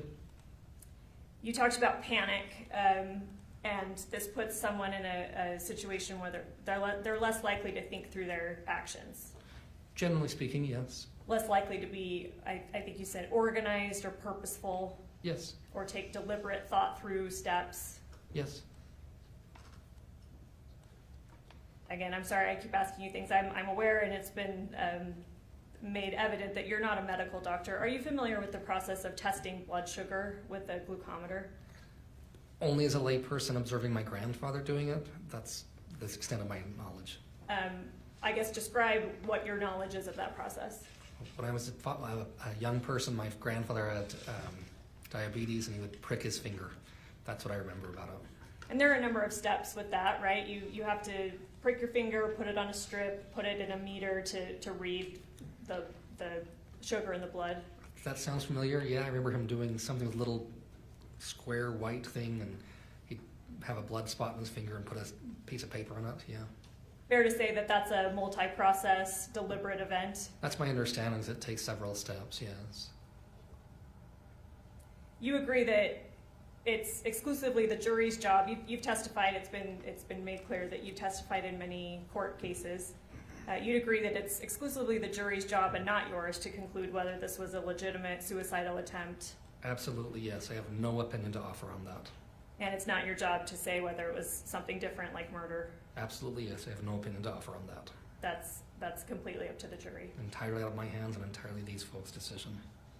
If I could show the witness what's already been admitted as State's Exhibit 137.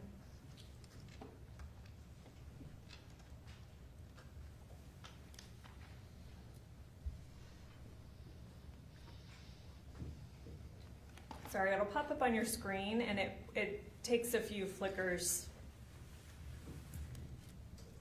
and probably maybe even a few more since it's the first time we're using it this morning.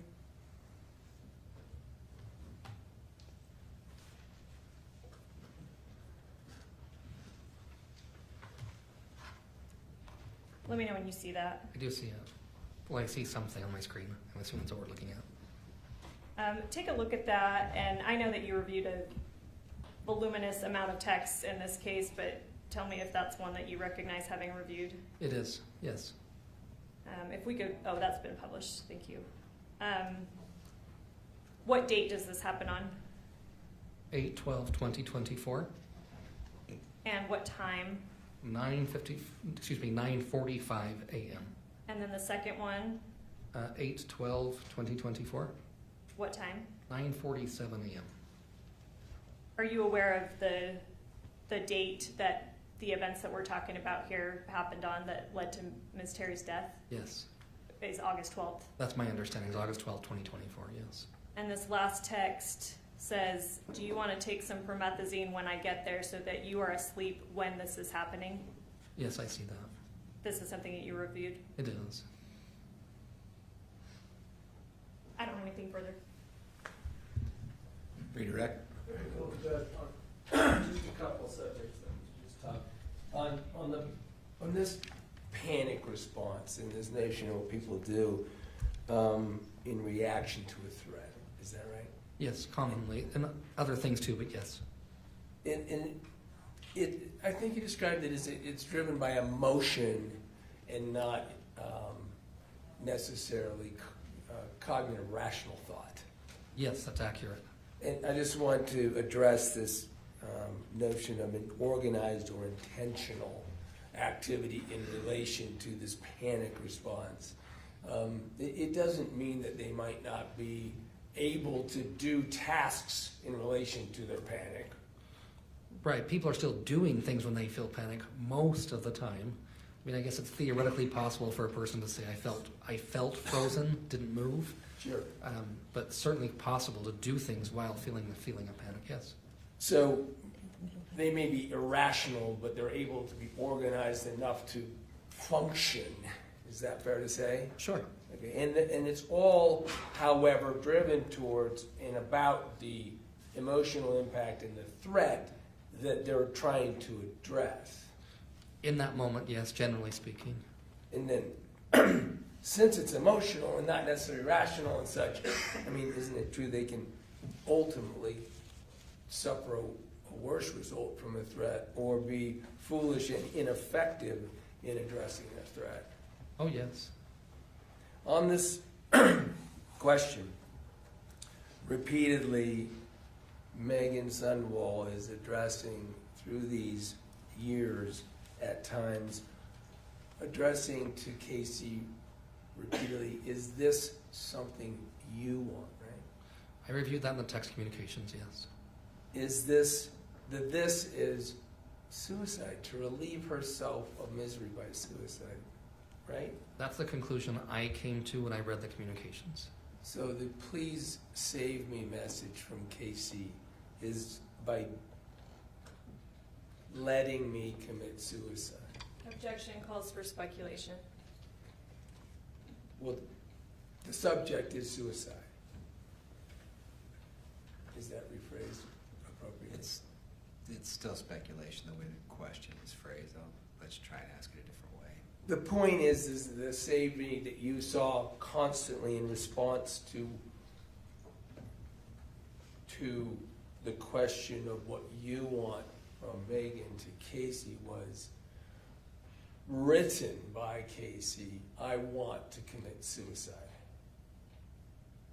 Yes, I observed Kacee making the statements that indicated she wanted to end her life by suicide.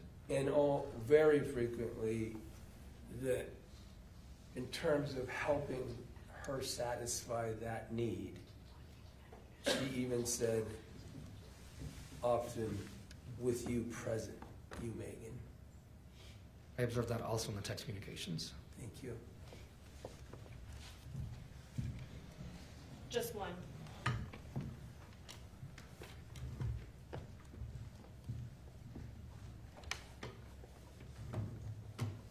In your review of the communications, Kacee is not necessarily inconsistent with what you described as parasuicidal or even quasi-suicidal individuals. In her communication, she described many patterns of behavior that are commonly found among individuals who engage in that behavior, and she described having engaged in those very behaviors herself. And again, those parasuicidal and quasi-suicidal is where some people pretend or maybe even take steps to look like suicide, but they don't intend it. Yes, that can be involved engaging in behaviors that are associated with suicidal behavior or gesture without intending or without completion of the suicide event itself.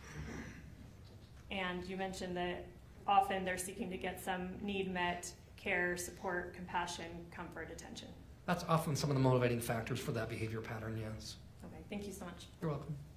Anything else, Mr. Williams? No, thank you, Your Honor. Thank you. Can this witness step down? That's my request. Yes. Thanks for being here. Thank you, Your Honor. Free to step down.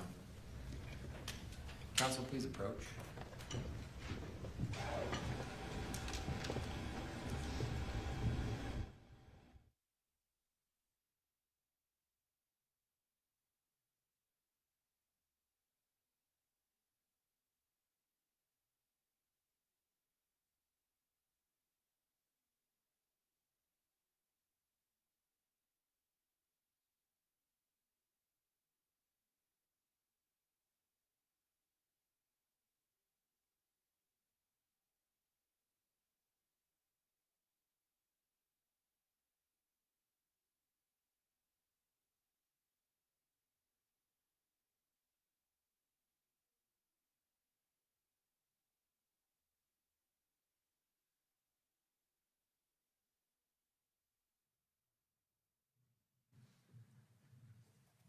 Ladies and gentlemen of the jury, we're going to take a morning break. Before you take your break, you are admonished by the court that it is your duty not to converse among yourselves or to converse with any person on any subject of the trial, and it is your duty not to form or express an opinion thereon until the case is finally submitted to you. This includes no individual research on the parties, attorneys, or claims. Thank you. All rise, jury.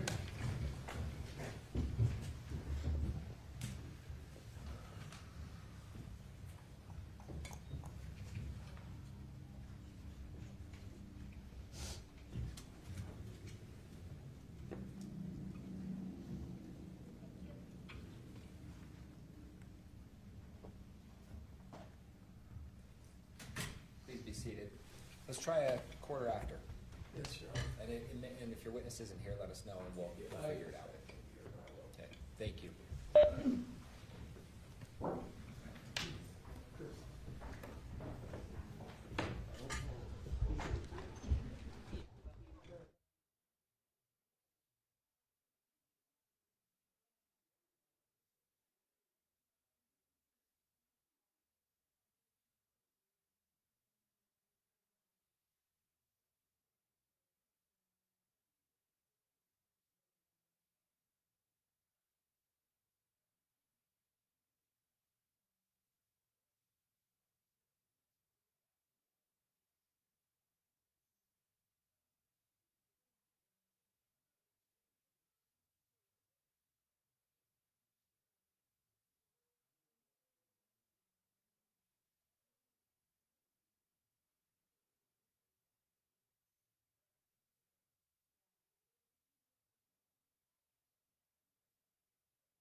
Seated.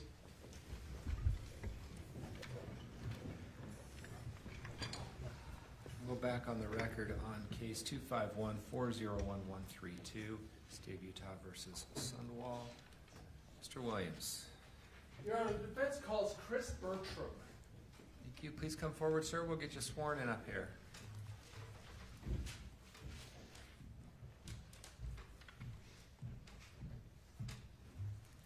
You do solemnly swear the testimony you shall give in the case now before the court will be the truth, the whole truth, and nothing but the truth, so help you God. Yes. Thank you. Come on up and have a seat.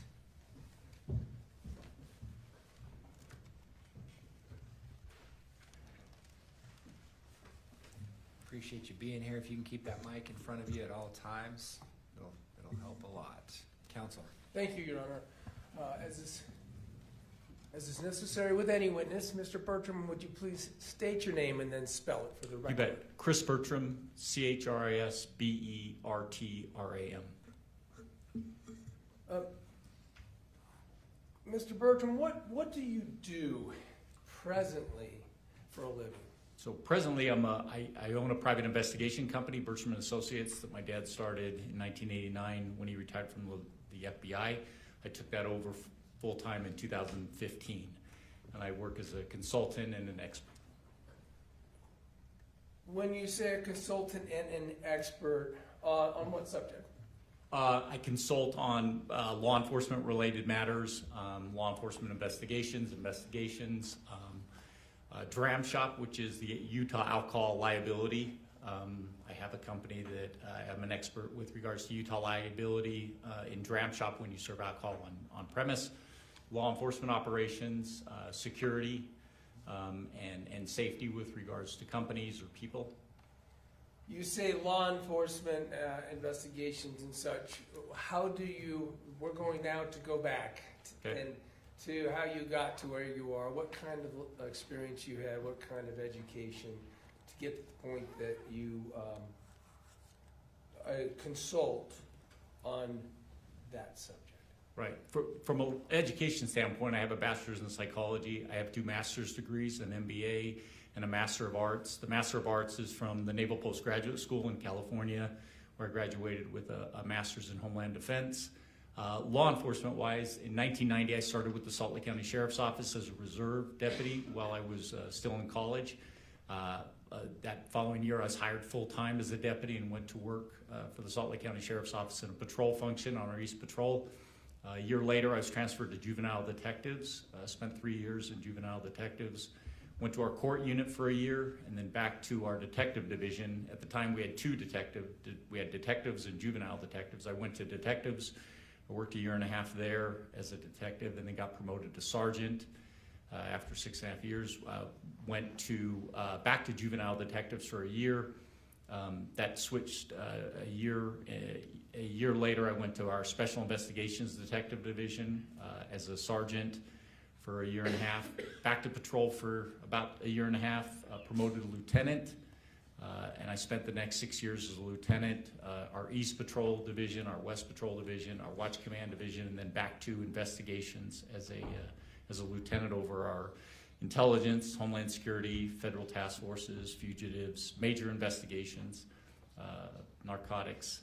Promoted to captain, went to the city of Holiday, and at the time, the Sheriff's Office had contracts with several cities, and I served as their chief of police. Until I retired. We became the Unified Police Department during that time, and I was promoted to deputy chief and retired in 2015. During that time, I also attended the FBI National Academy, graduated from there, Quantico, Virginia, the FBI Command College, the Post Command College, continued on with educational endeavors throughout my career. Retired in 2015, so almost 11 years ago. And though you retired, you say you stayed in the industry. Yes, I did. Now, obviously not as a cop, right? Not as a police officer. Do you do investigations? I do, as part of my company, yes. And then you mentioned consultation. Yes. Who seeks consultation from you? What kind of people or entities or businesses? Mostly, I mean, attorneys are my biggest people that consult with me. I also consult with, local law enforcement. It could be local, counties. I do consultation, larger business and corporations. Bertram and Associates, my father had connections throughout, retired FBI agents throughout the country, and so we get contacted by, companies that may have businesses or need consulting done here in Utah, along with, counties and cities. I consult with them, attorneys a lot of time, and then very few, but occasionally with citizens if they have something that I can help with. And then have you testified as an expert witness on the subject of police investigations and Yes. police investigations? I have. Now, you indicated with attorneys, you're not a police officer. Is it fair to say that the attorneys that are consulting with you are in private practices or in, frankly, the defense work? Yeah, most of. Occasionally there's with a city or a district that I'm doing work for, consulting with, there may be attorneys involved with those, but the majority are private attorneys. So considering that the government has police, you are more likely to be the consultation source for defense attorneys in the criminal justice. Most of the time, majority of the time. And you've testified as an expert. Roughly how many times do you think? I've testified, I think, as an expert 23 times. I've done some depositions, and then the other cases that I was an expert on haven't come to testifying yet, or were resolved prior to my testimony in court. I'm gonna go ahead and assume that in all the things that you just described in terms of your expertise and your history with policing, it's involved all sorts of kinds of investigations. Yes. In other words, fraud, person crimes, sexual abuse offenses, things like that. Is that fair? That's a true statement. Now, were you involved in homicide investigations? So I was never a homicide detective with the sheriff's office. However, I worked detective jobs that supported the homicides. And so when we had a homicide, there would be times when it was all hands on deck, or there were specific, units that would come out and help. And so on numerous occasions, both as a detective, a sergeant, even lieutenant and captain, we would support our homicide investigations. Since I've retired, quite a few homicide investigations, from the defense side mostly. In other words, reviewing and testifying in relation to police activity in homicides, consulting and testifying on that subject. Consulting, and also as a defense investigator, but consulting and testifying as an expert. And let me just be careful there. So sometimes you're hired to do investigative work, right? Yes. And we'll get to it, but you weren't necessarily hired in this case by me to do investigative work. No, you have a defense investigator, so no. You pointed, is that Marissa? I'm sorry, said? yeah, Marissa is your defense investigator, and so you had one, so that was not my role here. So I wasn't someone who sent you off on task to try to investigate or react to some of the features of the state's investigation. Not in this matter.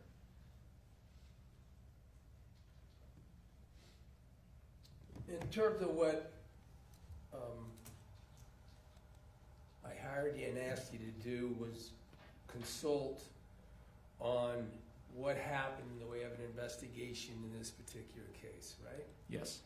Were you provided materials to help in that task? Yes.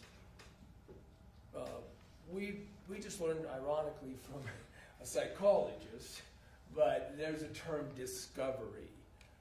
You understand that to be the materials that the government is required to provide that relate to their investigation.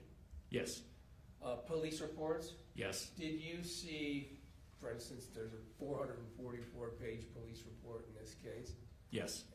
Were you able to review text message communications evidence as well? So within that report that involved, there were some text messages I looked at, but the majority of which I did not review. And is that, when you work for the Defense a defense attorney, me, is it fair to say that I would kind of direct what I'd like you to look at in order to get you prepared for consulting?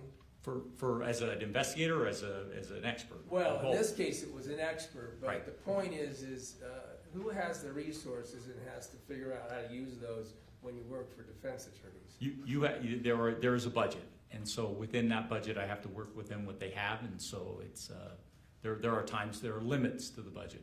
And did I ask you to focus primarily on the discovery that had to do with the investigative activity of the case? Yes. And didn't I actually say not to focus on, to be familiar with, but not to focus on the text communication data that was voluminous? Yes. So then again, on those materials, were you able to review police interviews that were done? Yes. Able to review the report and carefully pay attention to police activity, the investigative activity by the police entities? Yes, I was. And in this particular case, that included investigators or special agents now for the Utah County Attorney's Office? Yes. And then C, forensic evidence, how it was collected, how it was prepared, and how it was utilized. Yes. Interviews, if I didn't already get to that, by police. Yes. Whether or not, to what extent, tools such as subpoenas or search warrants were utilized. Yes. Scene preservation, reports in relation to scene preservation, Yes. and, for instance, evidence preservation. Yes. And the reason I'm identifying those is I don't want to go through every single thing that a police officer does in an investigation in general. Right. I'd like to hit on the topics, and I'm going to choose topics that would apparently relate to this particular case in the Yes. interest of being surgical. All right, let's talk about, and some of this may just seem obvious when I introduce it, but I'd like you to elaborate a little bit on it since you're an expert. Let's talk about the principle of how to address the timing and nature of getting to a scene of investigative interest.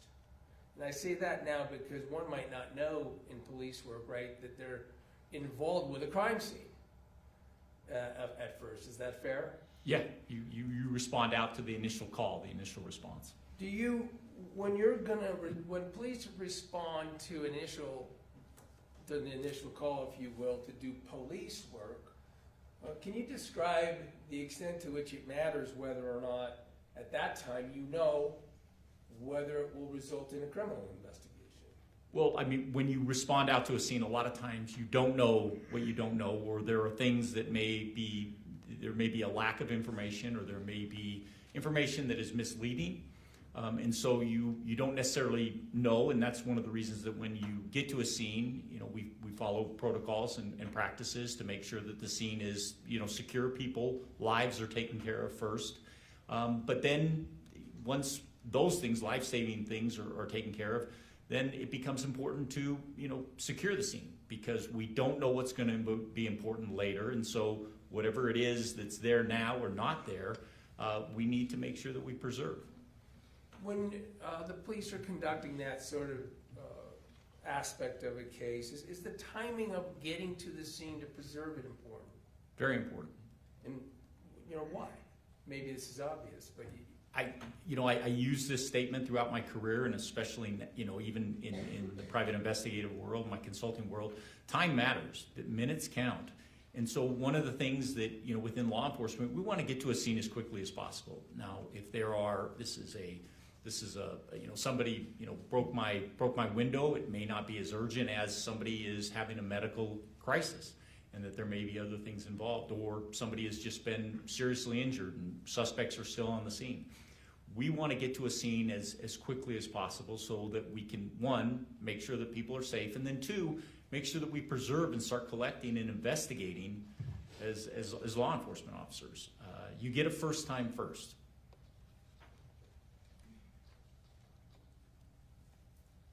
Is it important to also sort of try to keep as broad a perspective in what the scene is as possible? Absolutely. And explain that a bit. Well, it's you may walk into a scene where you see something has occurred in a 5x5 space. The truth is that's not just only your scene. You may have a bigger scene. You may have multiple scenes. You have to keep that perspective when you come in there that what you're seeing in front of you is not it. It's bigger. And you've got to make sure that as you start your investigation, if that scene needs to widen, if that scene needs to go to different places, you need to be able to make sure that you're securing all of that. Again, that first time first, we may be looking here, but within 10 minutes because of chaotic scene, or within 30 minutes we realize the scene is a lot bigger. You need to make sure that we amply go out to where that scene may actually be, and if there are multiple scenes, make sure that we're securing those to make sure that we're collecting what evidence is there, what evidence is not there. Let's talk about, you said collecting, and I want to sort of deal with that concept also in terms of searching, because we hear the word searching sometimes. You said collecting. Is it best police practices to have a very broad perspective on searching what you can and collecting what might be evidence? Right, and when I say collecting, I'm probably being a little narrow in what I'm saying. We presume that we're going to search and we're going to secure the scene before we go and collect potential evidence. But yeah, you're identifying where you're going to want to look for items that may be of importance to your investigation. Of course, in some cases you'll have to have access, for instance, to an area or to a device or something like that, right? Yes. Are sometimes legal principles involved in whether or not and how you can do searching and when? Absolutely. I want to just narrow right down to it. When you're trying to keep the broadest scene and preserve the broadest circumstance, and protect that circumstance, if it involves things that people have rights to, are you able to speak to them about their willingness to allow you to do it? Yes. And sort of explain that. I mean, if somebody is present and your police are, with your experience too, and the police are wanting to do something, regardless of the rights that they have, as your understanding, do you ask them whether or not they would agree to let you do things? That's absolutely the first thing that you're going to ask. It's, why make it more complicated? If I can simply, if there's a device or an area that I want to search, it's always the ask. The first thing that you want to do is, hey, do you mind if I take a look at this? Or do you mind if I make a copy of this? Or do you mind if I have access to this area? Ask. In this particular case, in terms of responding to addressing scene security and searching and collecting, did you have some concerns? Yes.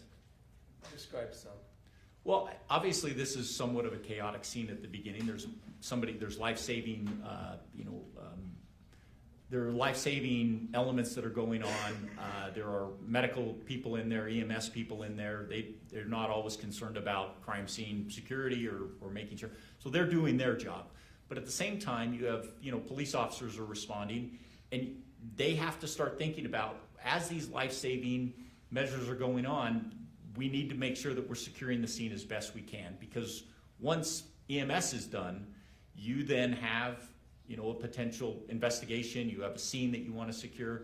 You want to make sure that whatever was, maybe moved or taken, we've documented as best we can, because, like I said, I love my firefighters and paramedics, but they'll make a mess of my scene, doing the job that they need to do.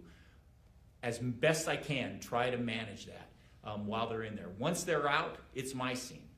Law enforcement now has, we've got it, and I want to make sure that I'm making sure that everything that I think that might be important, I'm securing.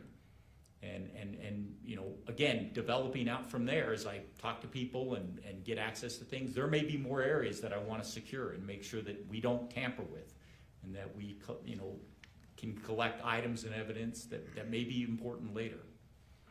And by the way, if you've seen body camera and things like that, wasn't it immediately discussion by the police on scene of potential drug distribution crimes? Yes.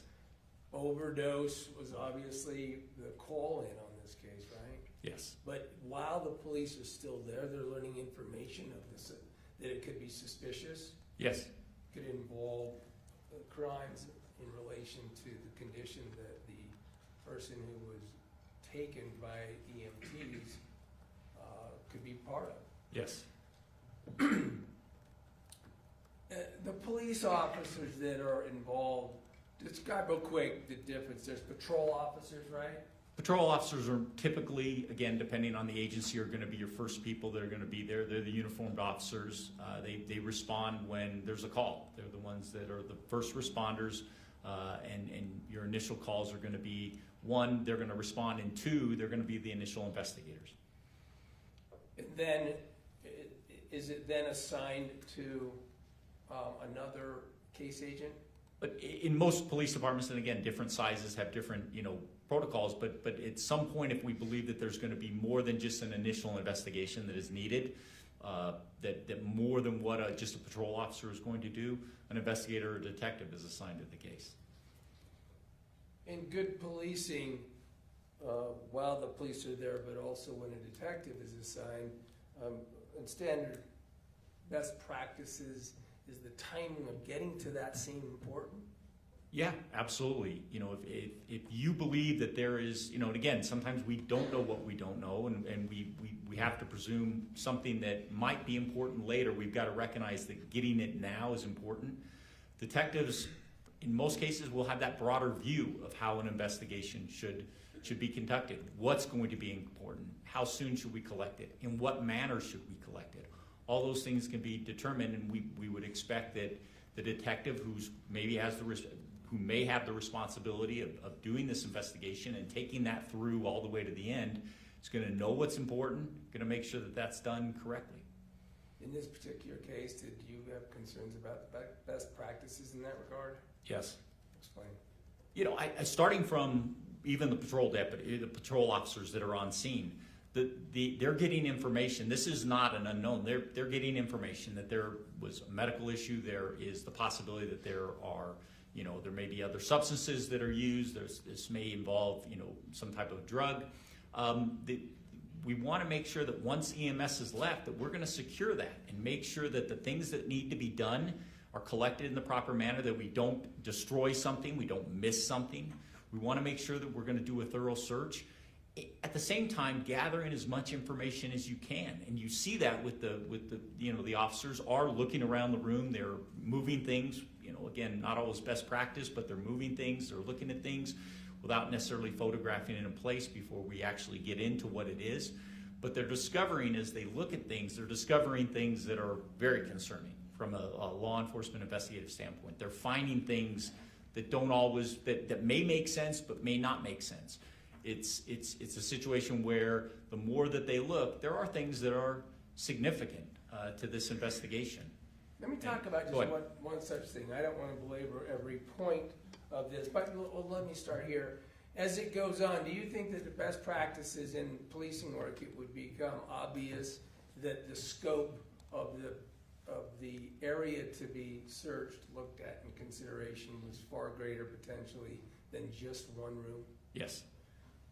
Did you, I mean, you didn't see them ever treat more than just that room as the scene to be investigated? Did you? No. That includes and let's just be that evening, that right at the initial response. Yes. Well, let's go to ever. I mean, did you Well, see? no.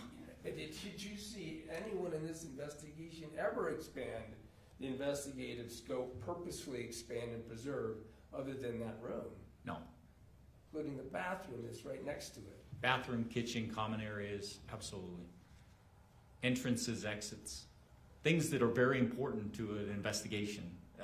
need to be, one, preserved, and then two, need to be properly investigated. And then you mentioned documenting things. Photographs is an obvious way you document things, right? Yes.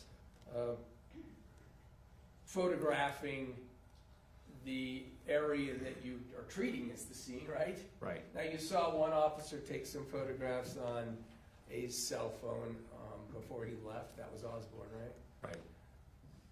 Ultimately, a couple days later, this scene, this room is searched pursuant to a warrant. Remember that? Yes. I think it was the 14th, a couple days later. I think 14th or 15th. And during that occasion, you were able to observe at least how that occurred through the body cam of Detective Farney. Yes. Just to be thorough, and the body cam that you were able to observe is the body cam that we manipulated that was upside down, but we turned it so you were able to have that version when you observed it. Yes. In your understanding, is there a single photograph that comes from that search From the search warrant, on the 14th? I didn't see any photographs done.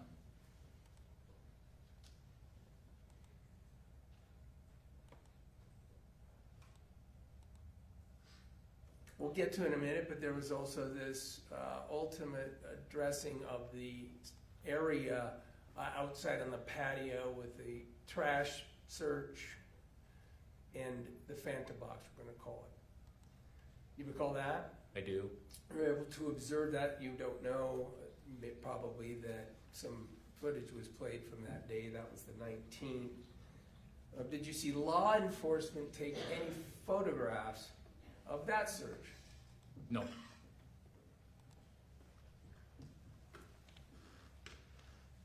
Ultimately, is it your opinion that the failure to secure the scene impacted the quality and ability to have a quality investigation as it pertains to this case? Yes, it does. In how? What did we learn later that showed that the way this scene was treated, let's just, this room and this house, how it impacted the quality of the outcome?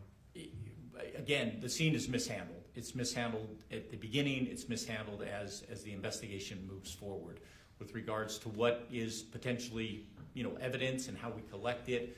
The scene's tainted. The scene gets, I use the word adulterated, meaning people come in, they move things around. There's not explanations that are gained as to what was taken, what was removed. When we look at a crime scene, a lot of times we'll think about what is there that's important, but it's also what's not there.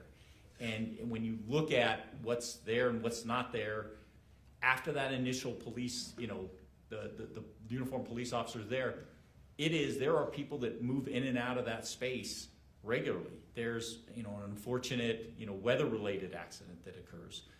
There are things that, again, when I say that you get your first time first, it's very important you take advantage of it, because after that, we don't know what happens in that crime scene if you're not there. And that is just it's an imperative to say, if you get that opportunity, take it.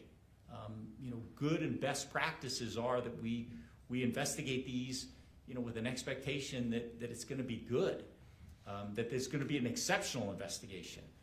Whether it's a minor offense or potentially a major offense, that's what you deserve. I mean, I expect that as a law enforcement person, as a law enforcement executive. I expected that you want an exceptional investigation done. And if you go ahead, if you don't, go ahead. Let's go to some particulars. Can you think of any reason that the bathroom wouldn't have been searched, wouldn't have been preserved, let alone searched on the night that police first arrived? I mean, I'll say that no, there's no explanation, but I also know that, there's things like laziness or, not having the capacity to be an investigator or not understanding the importance of an investigation. There's a lot of reasons why you may not think it's important at the time. Again, some of the things that I've experienced throughout, 36 years are there, but no, it needs to be looked at. Well, in this particular, to make a point out of your generality, in this particular case, it was in an interview with Meggan Sundwall that occurred days later that the potential use of the bathroom became a major feature. Do you agree? Yes. So does that illustrate the point that by failing to do the work there, you failed to be able to preserve things to assess that bathroom in relation to the issues that came up later in the case? Yes. We'll talk about another specific part. I'm not going to talk about all of them. But in the initial police work and the cameras, did you recall that it was captured on another officer's camera that Officer Robinson had found a letter that he was holding up that had Meggan Sundwall's name on it, right? An envelope. An envelope. Yes. Sorry. I'm sorry. He had found an envelope.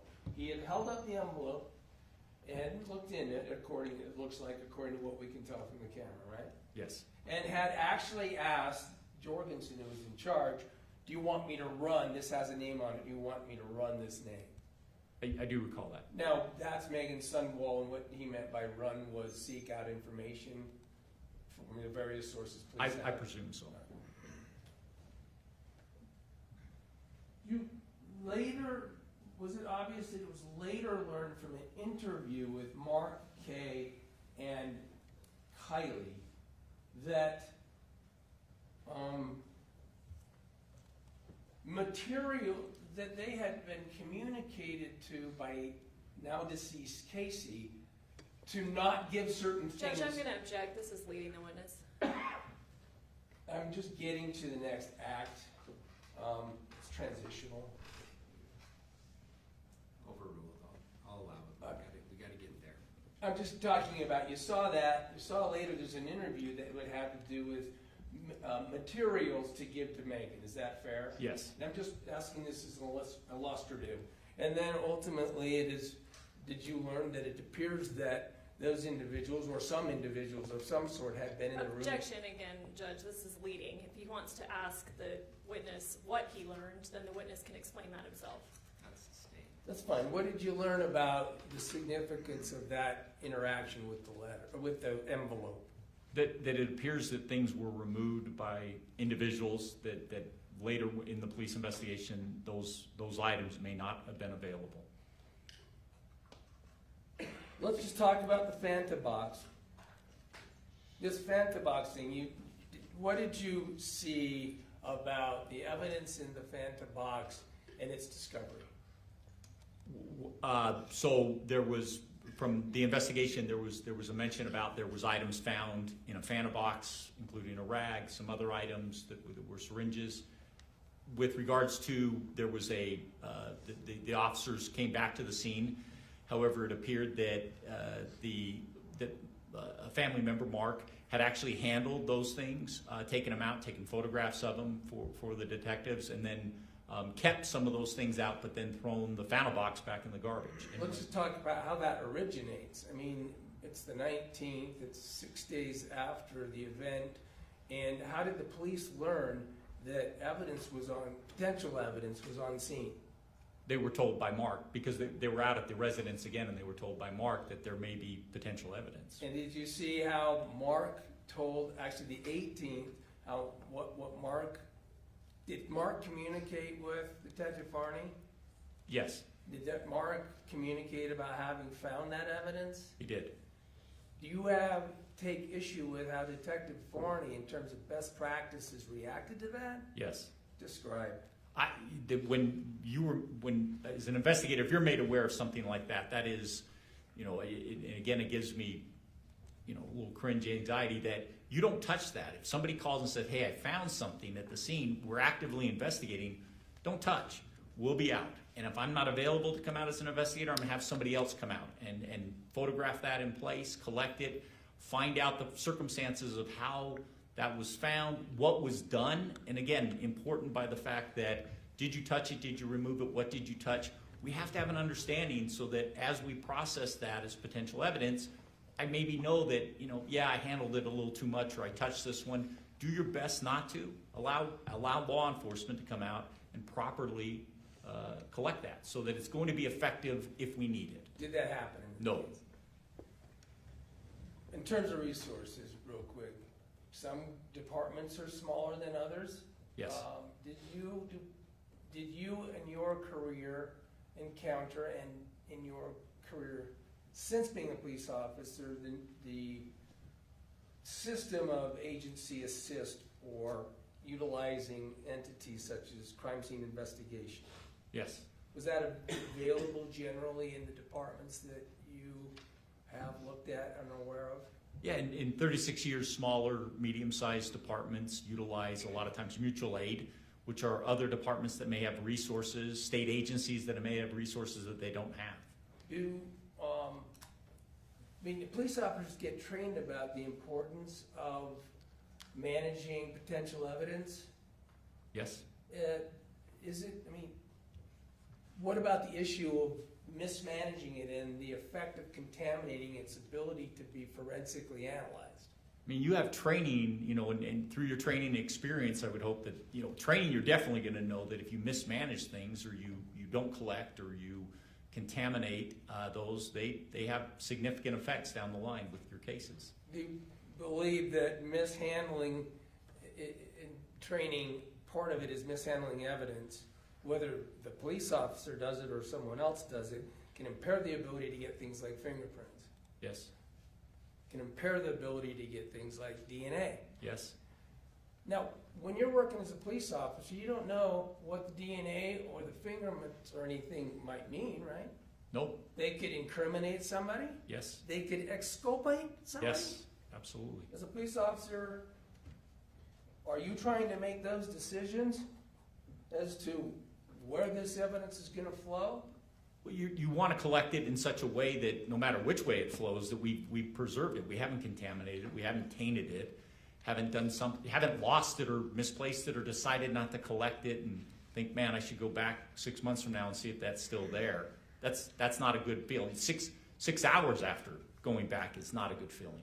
It shouldn't be a good feeling. In this particular case, we've got, it was almost immediate. We already discussed that it's a potential overdose, and then insulin could be involved.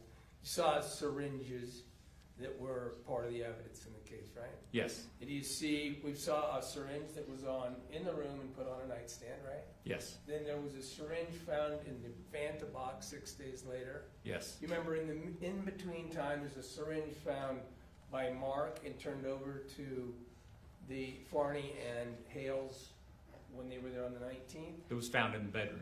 Found in the bedroom? Yes. Now, by the way, at that point, do you have an opinion as to whether or not you can fairly say where that syringe, with all the activity that occurred in that room, where that syringe was originally?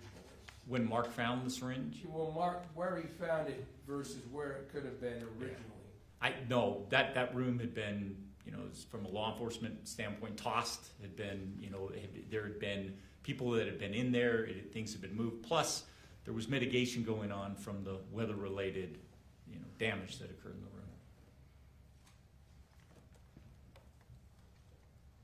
We'll talk about witness interviews real quick. Was there a witness interview circumstance that occurred in this case that gave you concern? Yes. Describe that. When they initially went out, the detective went out and talked to the family. I mean, and again, this is the follow-up for the detective talking to the family. Sometimes if you're going to talk in general, all the family members being there, but having a good developed interview with these individuals should be done, separate from them. Shouldn't be done in front of everybody. That is, potentially, again, contaminating or making suggestibility for people that may not remember something. You're, giving them the idea that, you may be even planning something in their memory.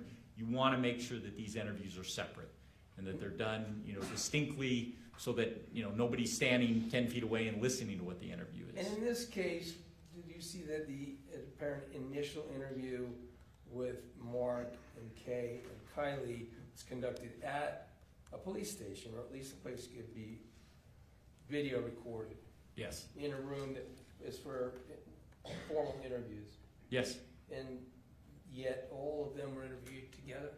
Yes. Did you understand that to be the first formal interview, as far as you can tell, in the case of these people? Formal interview, there'd been informal conversations before then, where the case was being discussed.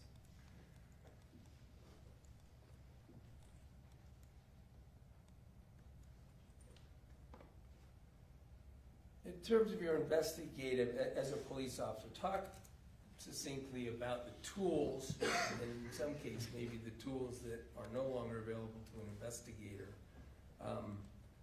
that police have. That I, and so I'm clarifying the question. Police have tools such as subpoenas and things? Yes, Do they have access to agency databases? yes, Are those databases available to the public? no.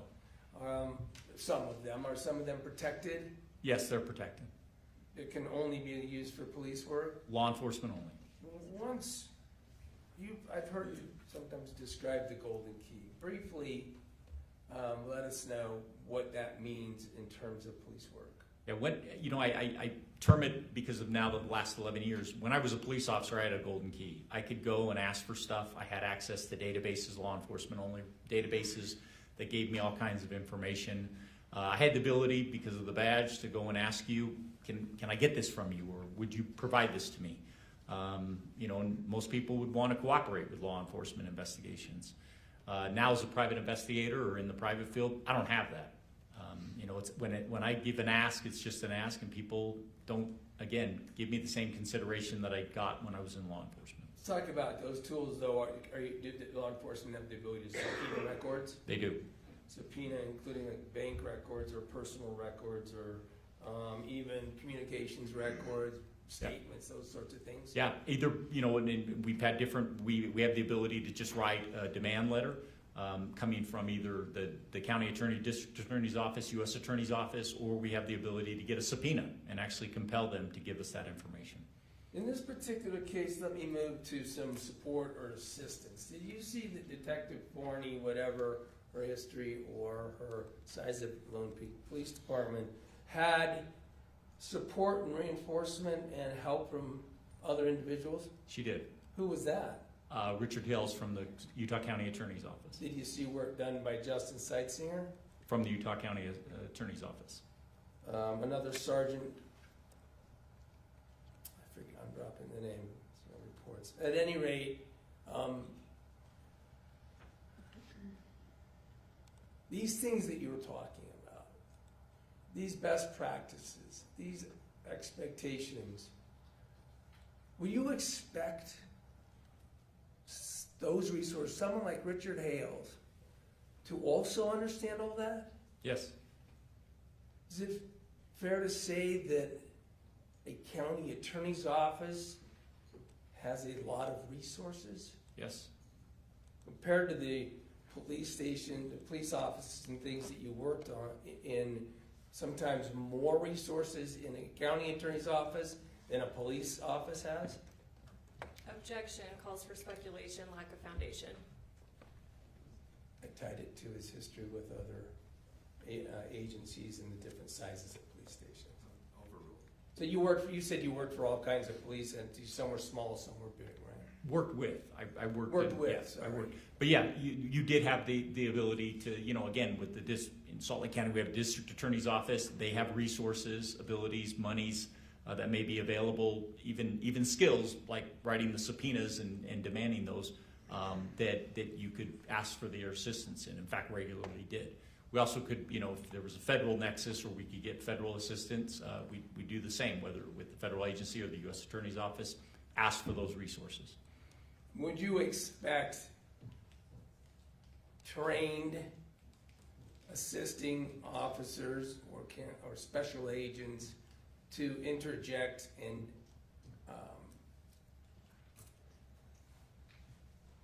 utilize their best practices when they are assisting another agency? Yes? Did you see that in this case? No? Did you really ever see Special Agent Hales correct something that Detective Forney may have been engaged in that wasn't best practices? No. however, described the prevalence of Special Agent Hales throughout the course of this investigation. Was he present? He was present for quite a bit of it once he got involved, yes. By the way, phones are forensic evidence, right? Yes. Phones describe what kinds of importance phones can have and sort of information. And you can be brief about it because we did hear from Sightsinger. Yeah, phones provide all kinds of, we leave a digital footprint that's amazing today. You can retrace what's going on in somebody's life based on the phones.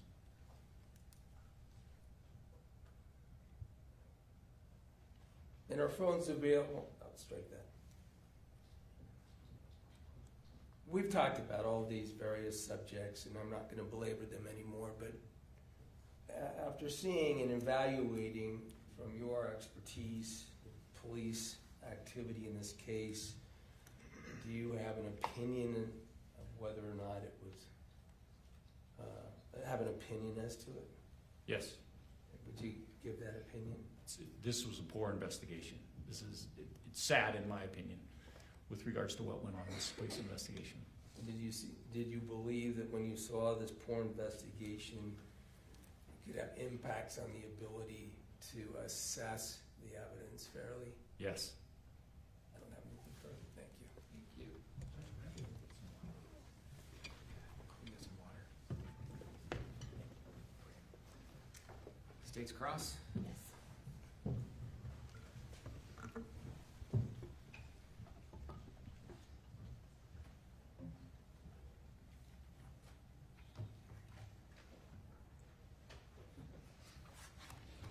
Good morning, or I guess good afternoon. By 7 minutes. You and I have not had the ability to speak or meet before, is that right? No, and I'm not sure who you are. My name's Lauren, I'm one of the prosecutors. Thank you, Lauren. And we have not had that ability because you were involved in another trial up until very recently, right? Objection, Your Honor. Maybe we should approach for this one? Would you allow? Is that okay?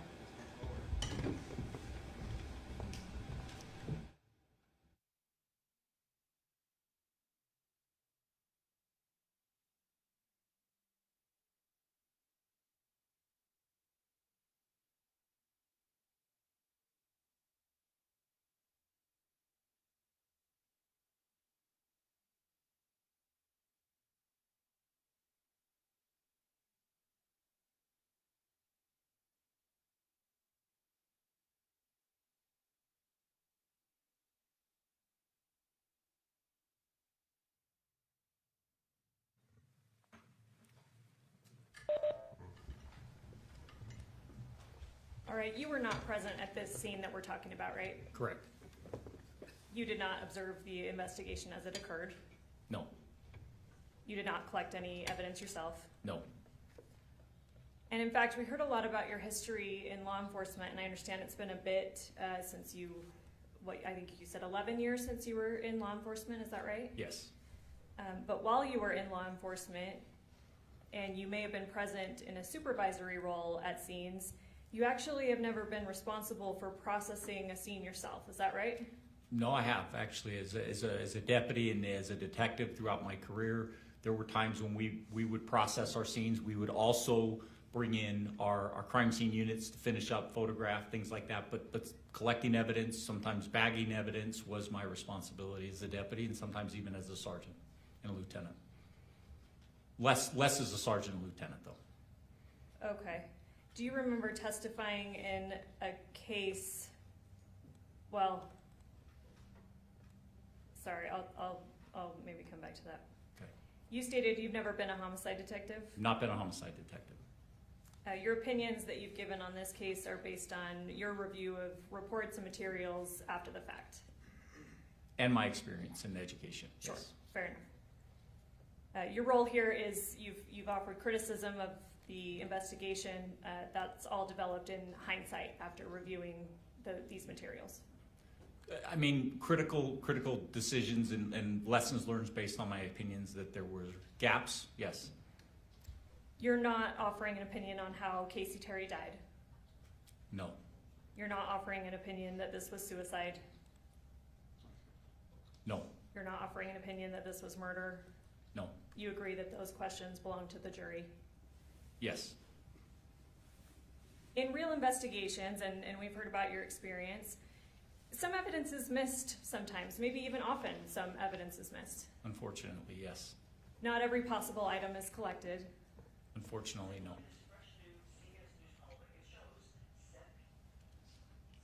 Not every test is performed. No, Maybe even natural events outside anyone's control. For instance, like in this case, a flood happened. That could unfortunately affect a scene. yes, Yet investigations can still reach conclusions, yes. and they can be accurate. I'm not sure I would use the word accurate with regard, if a case is, and so I can qualify it, is that if a case is incomplete and things have been missed, I'm not sure within a fairness aspect that it would be accurate. I would use the word accurate. I think people come to conclusions based on a lot of different reasons as to what they believe may have happened, absent a lot of facts and evidence that may have been missed or destroyed or overlooked. That would be a more accurate description, Okay. from my perspective. Okay, Or- so you've, as a law enforcement officer, did you see cases through to trial? Sometimes, yes. So is it your testimony then that every case that goes to trial, or that is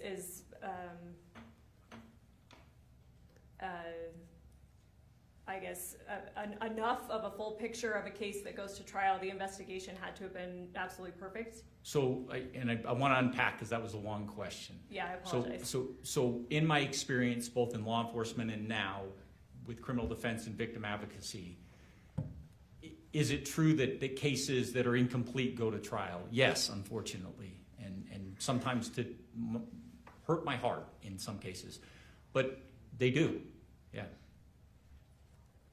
We've talked a lot about best practices, but certainly no investigation is perfect. Not completely perfect. There's always something else that could have been followed up on in hindsight. I mean, there are things that sometimes you wish you could have done better or collected in hindsight. Absolutely, that comes in. But I want to qualify that not every case is mediocre or poor or very good. There are a lot of cases that I've been involved in that are exceptionally great. Okay, exceptionally great, but have you ever seen an investigation that was perfectly done? Pretty close, but maybe not perfect. You said a lot. You don't know what you don't know. Correct. Things may be missing, and maybe law enforcement's never even aware of it. Or it's a case I don't have any information about. You're right. Fair enough. Mr. Williams talked to you a lot about how scenes, right? And how scenes can expand based on what the investigator knows, right? Correct. But there are often legal limits on how and when an officer can expand or access a scene.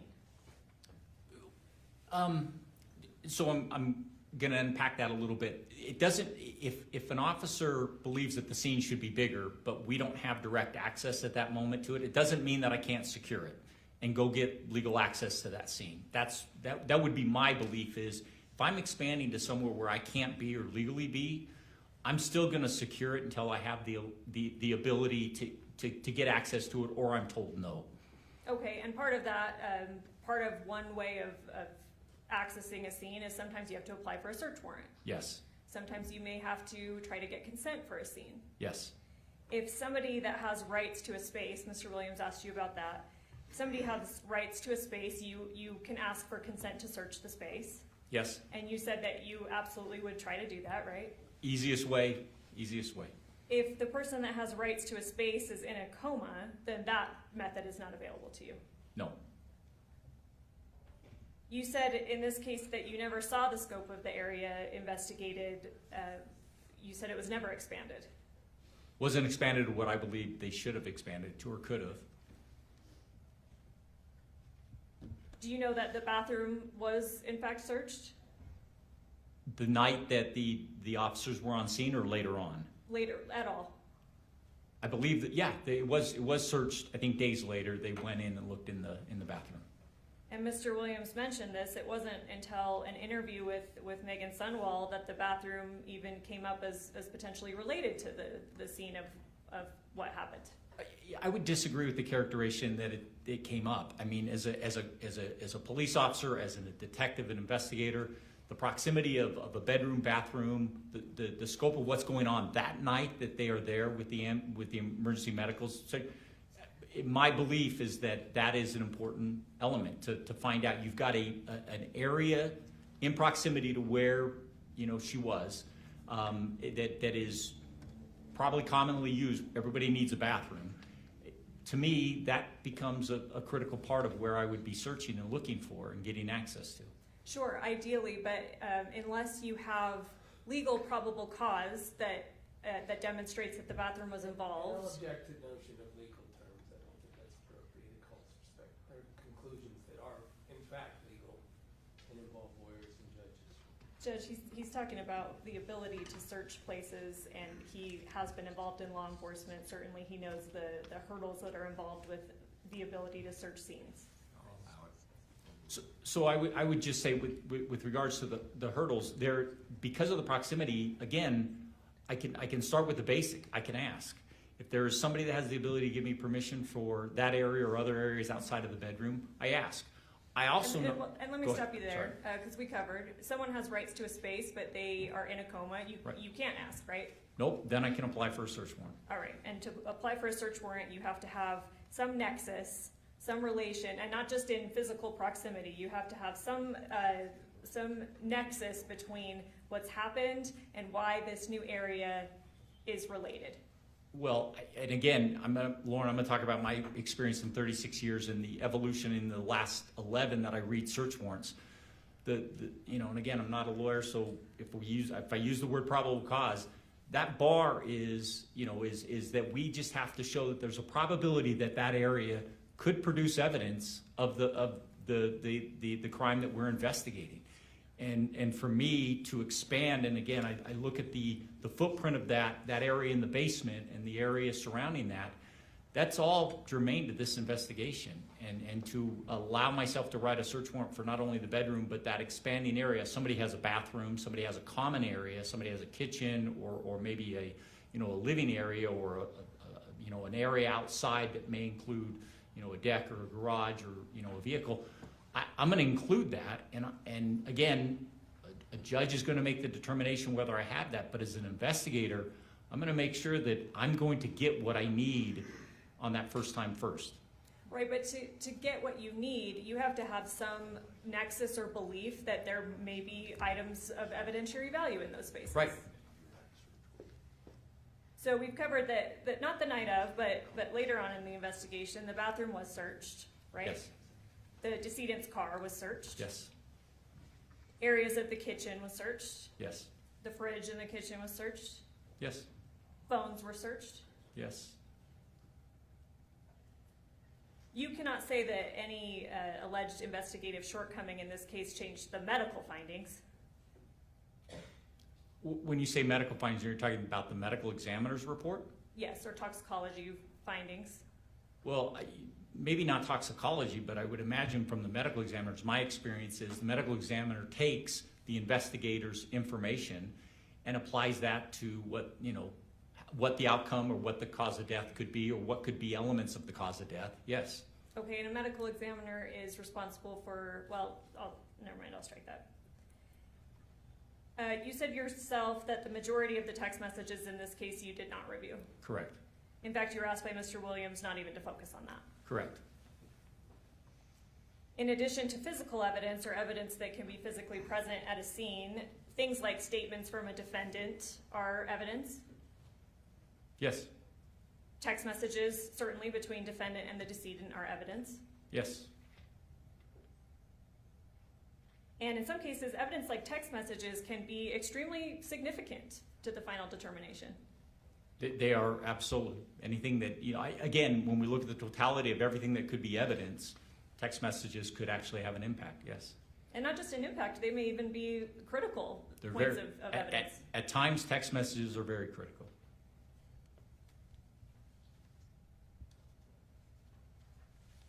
So your I'll add to that, they can help corroborate timelines and other evidence. Okay. So as I understand your testimony today, you're saying that things were missed, and certainly the investigation could have been more thorough. Significantly more thorough, yes. And isn't it true of most, if not all, investigations that they could have been more thorough?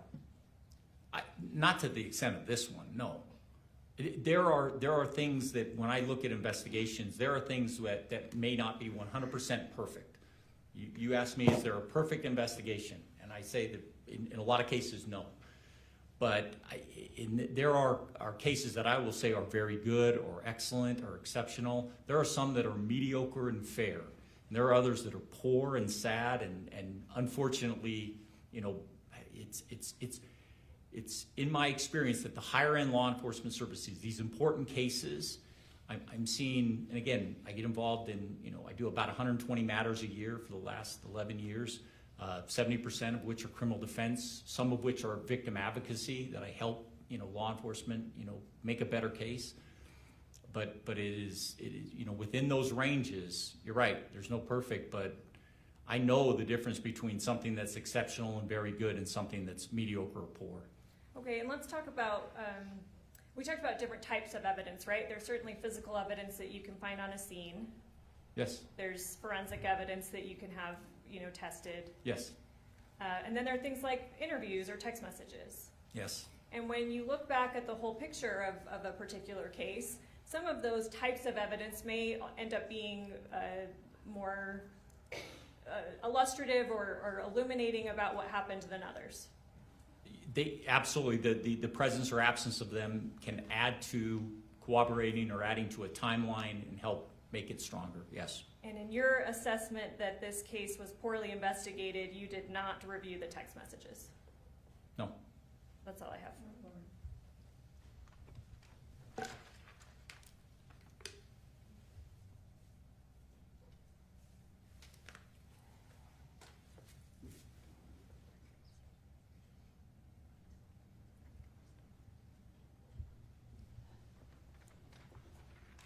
That's all I have. Thank you. Redirect. Very brief. The role of the police in the criminal justice system, collecting evidence. Is that what you understand the role of police to be? It's one of the roles, it's an important role. When you did your job, and as you look at and evaluate these investigations, is it with regard to what can be brought to the prosecutor?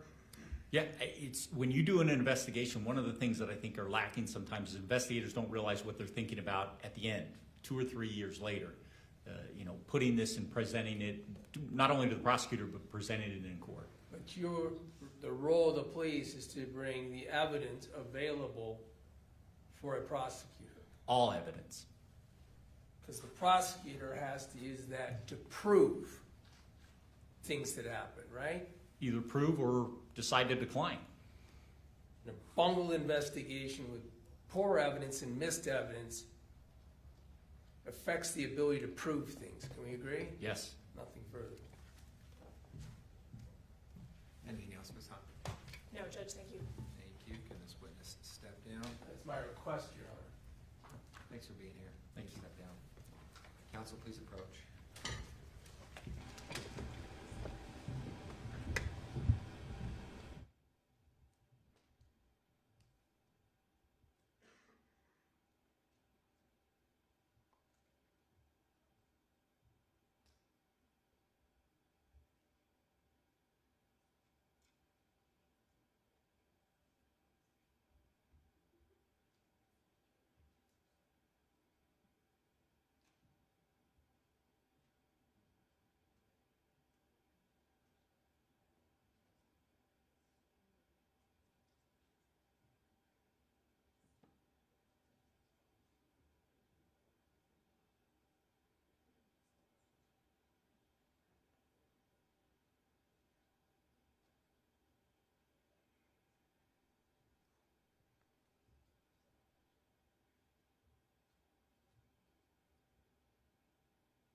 Mr. Williams, any additional witnesses? Your Honor, based on the burdens that apply in the state of the evidence, the defense rests.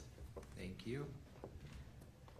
Ladies and gentlemen of the jury, we're going to take our lunch break right now.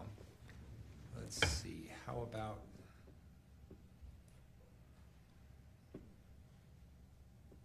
trying to do math? That's why we all went to law school. 1:45. 1:45, will that work for you? All right. Might I remind you, you are admonished by the court that it is your duty not to converse among yourselves or to converse with any person on any subject of the trial, and it is your duty not to form or express an opinion thereon until the case is finally submitted to you. This includes no individual research on the parties, attorneys, or claims. Have a good lunch. We'll see you back here. All rise, the jury.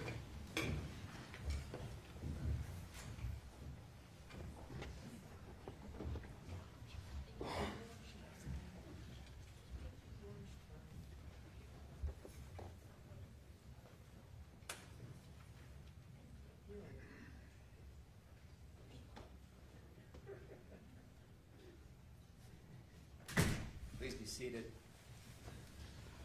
Mr. Williams, you wish to make a record?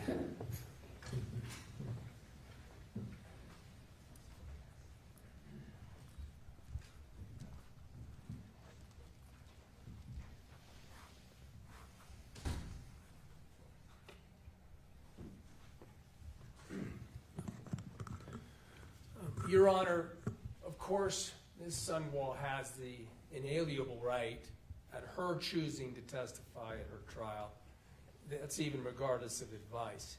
Prior to the defense resting, a full conversation throughout my representation up until today with Ms. Sundwall has been about that right, that it is hers despite my advice. I am confident, I advised her not to take the witness stand, and she indicated prior to the defense resting that she was going to follow that advice. And I'll have her confirm that that is true now, Your Honor. Ms. Sundwall, is that correct? That's correct. You understood you had the right to take the stand in your defense at this trial? Speak out loud. Yes. And I advised that you not take the witness stand? Not to me, to the record. And you followed that advice? Yes. You feel like you fully understood that advice? Yes. And that all occurred prior to the defense resting its case just a few moments ago. Yes. Your Honor, seek anything else in the way of a colloquy? No, I think that covers it. Thank you. Anything else we need to cover before we break? I can't, not right now. No, thank you, Your Honor. All right, we'll see everybody back here at did I say 1:45? Yeah. I think that was I believe right. so. All right, thank you all. Be in recess. All rise.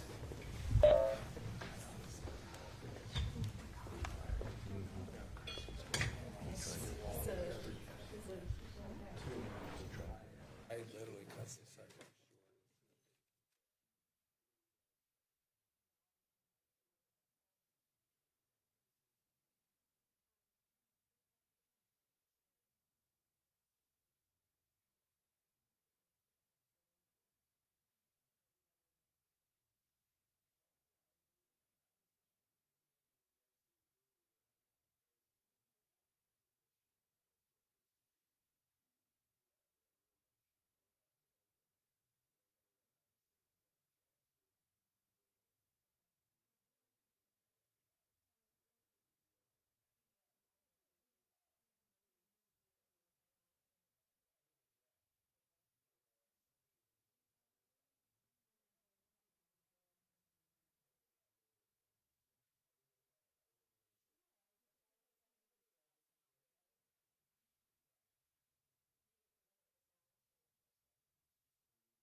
Thank you. Please be seated.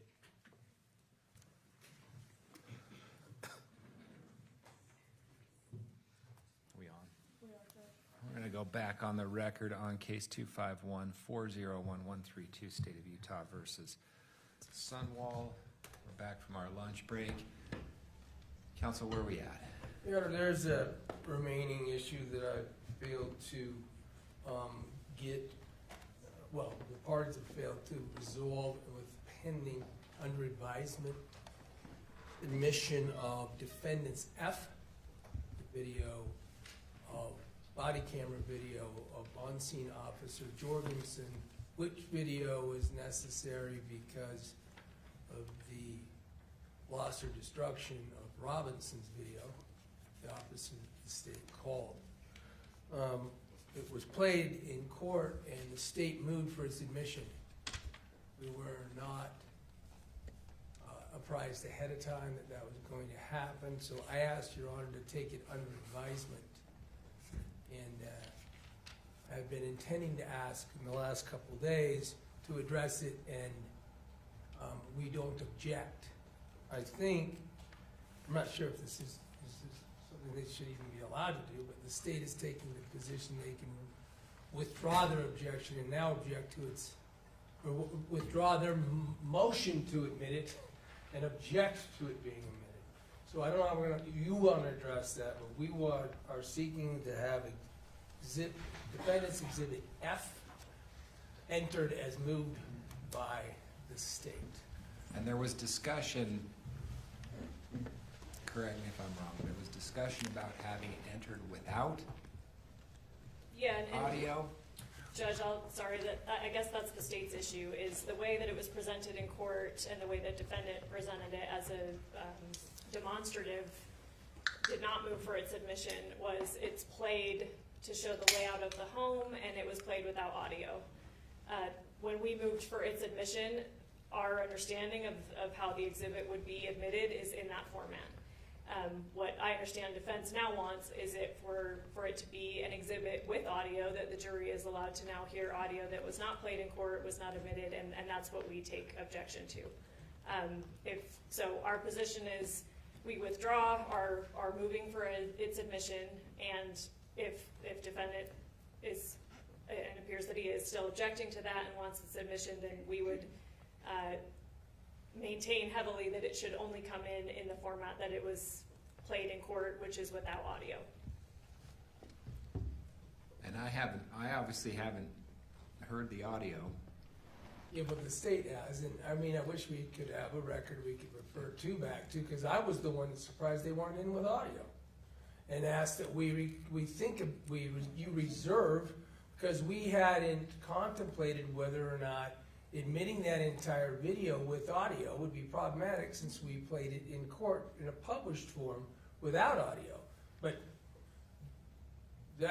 how we published it, I would submit, has nothing to do. We've got video, audio, and audio-video of witnesses already admitted to this jury that never got played in court, no portion of which got played in court. So I don't see how it's relevant what got played in court. But we were surprised at the motion by the state to admit it. When I asked to reserve it, it's because that surprise caused me to want to review it, including audio, and we have no objection to the state's motion to admit it. I don't know what it matters. I don't know why we would admit it without audio. And Judge, let me clarify, and I'm not saying that Mr. Williams is deliberately misrepresenting this, but we did not ask to admit it with audio. We asked to admit it, and maybe we should have been more clear at the time, but in the form it was played without audio, which Mr. Williams said was so the jury can get a sense of what the layout of the home was. With audio, it contains very many hearsay statements, and we would object to the audio coming in. How am I able to assess it when I haven't even heard it and we don't have a stipulation? How can I assess the probative value and deal with prejudice and confusing jury issues and things of that nature? Well, and that's why our original preferred position is that we are withdrawing our motion to admit it. Because at this point, yeah, And defense is asking that it be yes. admitted with audio. So I can see having it admitted easily without audio. I don't understand the difference insofar as plenty of evidence is coming with audio that has hearsay statements in it.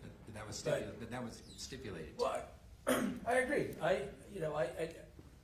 I don't think that the state is intentionally misrepresenting the circumstance either, but I think it's possible for us to be differing on the circumstances without either one doing it in bad faith. But I don't think that the emblem of the on the office door of the state's prosecutor's office makes their memory better than mine.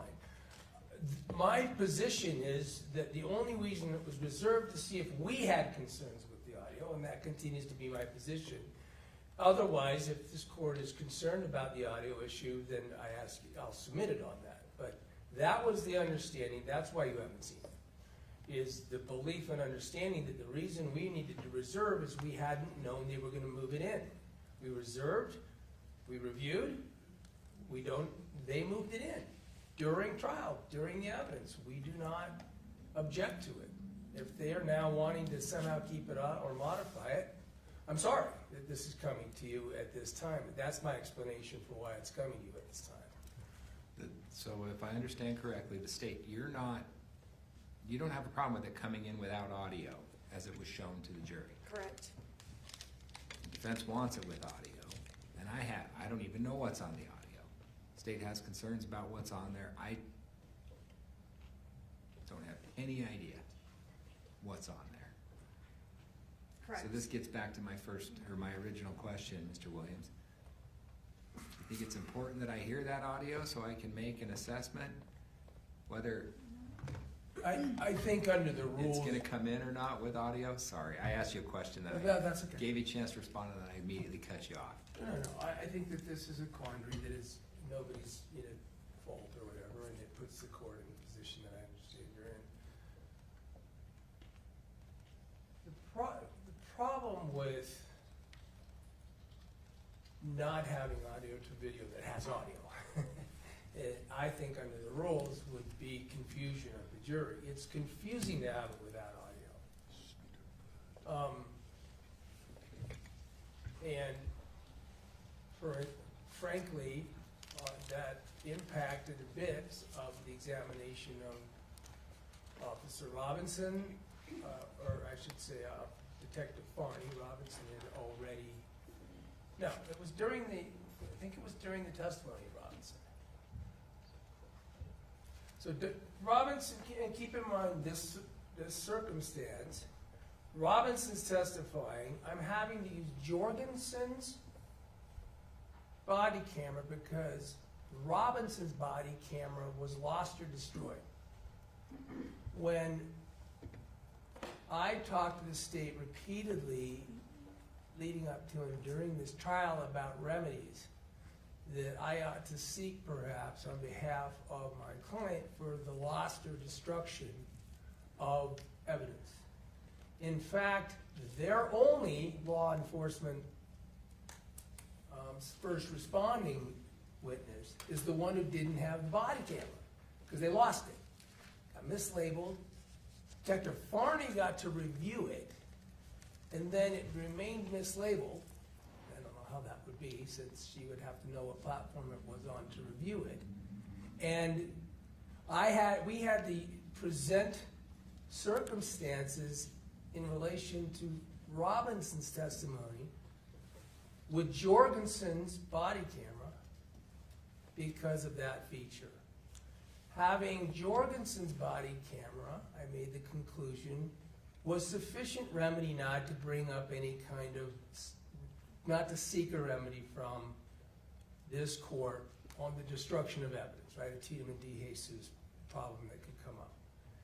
And because we had the alternative of Jorgensen. So I think with that probative value, with that dynamic in place, and with the video coming in, it would be as if his were played. We played the body cam of officers all the time, who are on the witness stand, but he didn't have that. So this would essentially at least provide the remedy of, it would at least remedy that circumstance by having a very similar and sometimes overlapping body camera in support of and in relation to the first responding officers. So just so I'm clear, on cross-examination, you're the one who brought the video up Right. and said, I'm just using it for illustrative purposes with no sound. Sometime during that, then the state, and I can't remember the argument exactly, then the state said, well, then what we would offer to have it admitted or received, and you objected. No, I didn't. That's what's important. I asked for you to reserve ruling on it. We can pull that. I asked you, I think actually it should look at that way on the exhibit list. I specifically asked. That's fine. Okay. And we're still gonna get there. Okay, but it's important. I want to make sure for the record's important Okay. because I'm not asking you. I'm just reviewing my notes. I'm not asking for any reversal of a position of mine. They're asking for a reversal of their position. They moved it in. I asked to reserve that to make sure that there wasn't something objectionable that we might have a concern over. Decided there isn't, and just have failed to address it until now. And I mean, I can call witnesses if you want. And you're not arguing that when the state offered it, they were offering it in total, including audio. I am arguing that is exactly what I took from it. I don't really want to get into our discussions about it. It sounds like we won't agree what each other said about it, so I won't introduce that cactus. Yes, if I may respond. Mr. Williams is now completely shifting the issue. At the time he used the body cam, what he represented to the jury and why he even used it without audio was so the jury could get a better sense of the layout of the home. And that is the reason that we moved it into its admission, and we did not say with audio because we never contemplated the audio because it contains hearsay. And although there have been other stipulations reached between the parties of other forms of hearsay, that Mr. Williams crossed extensively on why Robinson's body cam is missing. That's his remedy for any Tiedemann issue. Trying to admit an exhibit that he illustrated or published to the jury for illustrative or demonstrative purposes, now saying that that is his remedy for missing body cam and that we need the substance of what was said in that body cam that was published to the jury is now completely shifting the issues. The state did move to its admission in the form that it was published to the jury, which is without audio. The state does object to the audio coming in because it contains hearsay that we have not stipulated to with Mr. Williams. Thank you.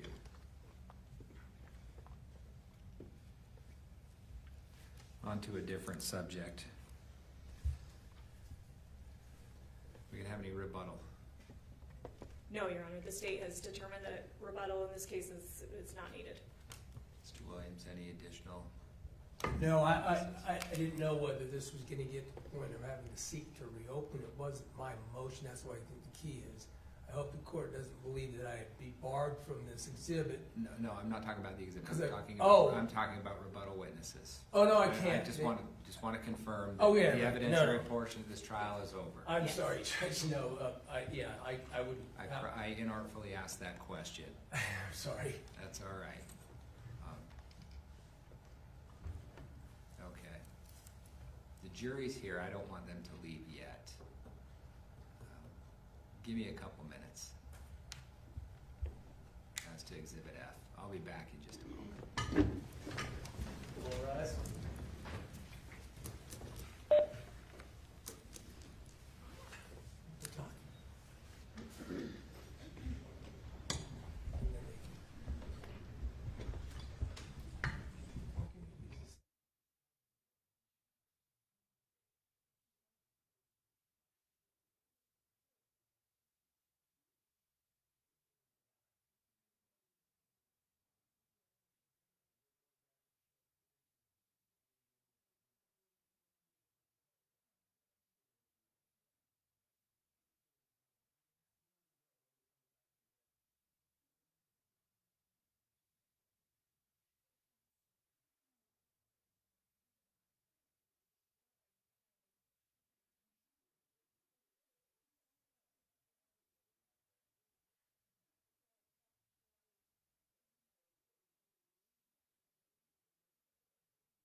Please be seated.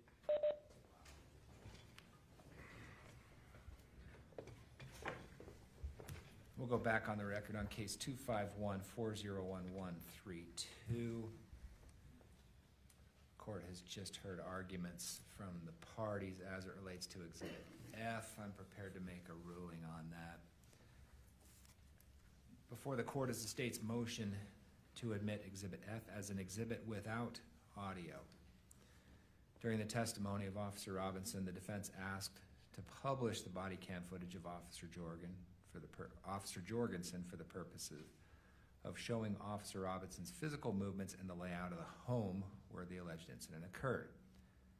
The footage was published as a demonstrative exhibit without audio. The defense asked the court to defer ruling on the admission of the video as an exhibit until now. The defense has no objection to the admission of Exhibit F as long as it is admitted with audio. The state objects providing the jury with the audio in the video that was shown because it contains alleged hearsay statements. The defendant has not provided any basis for the admission of the audio under the hearsay rules. The defendant has also not provided any additional reasons the audio has probative value, such as contextualizing the visual aspects of the video for which it was proposed. Because the defendant has not provided the court any legal reason to admit the video in a format different than was offered by the state, defendant's motion is respectfully denied. Exhibit F will be received into evidence and provided to the jury with no audio.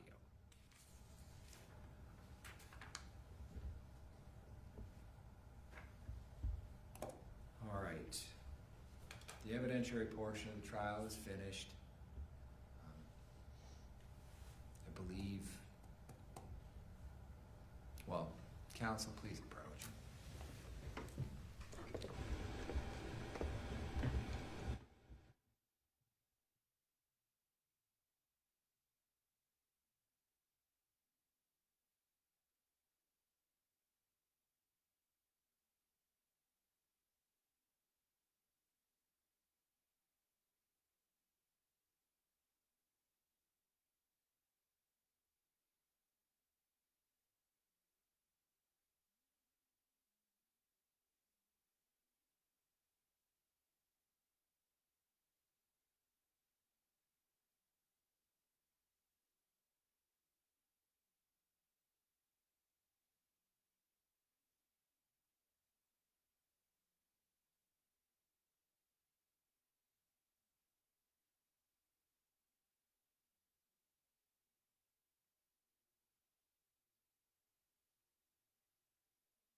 rise for the jury.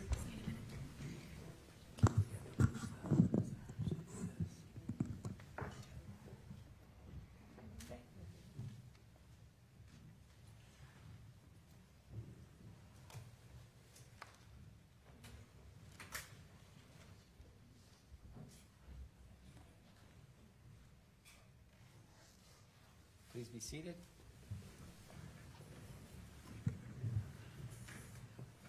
Ladies and gentlemen of the jury, welcome back from lunch. Hopefully it was a good break. As I've said many times throughout this trial, there's a lot of ebb and flow to the process. A lot of starts and stops, and a lot of pivoting that's required when putting on a case of this nature. I will cut to the chase and tell you that our work today is done. So you're going to be excused early again. I hope there's no heartburn over that on a Friday with how it looks. I haven't been outside today yet, but it looks to be okay. So you're going to be excused. We're going to reconvene on Monday morning at 10 a.m. So we need you back here Monday at 10. At that point in time, you're going to get the case. We're going to go through instructions. We're going to go through closing instructions together. Then you're going to hear arguments from counsel, and then you're going to get the case. So you will get it on Monday. Is everybody okay with 10 a.m. on Monday? Okay. So we'll go through instructions together, then you're going to hear arguments, and then you'll get started. We want to thank you for your patience and your efforts and your attention above all else. Appreciate jurors who take their oath seriously. Can't thank you enough. All right. Before you leave, you are once again admonished by the court that it is your duty not to converse among yourselves or to converse with any other person on any subject of the trial. And it is your duty not to form or express an opinion thereon until the case is finally submitted to you. This includes no individual research on the parties, attorneys, or claims. Thank you. Have a good and safe weekend. All rise for the jury.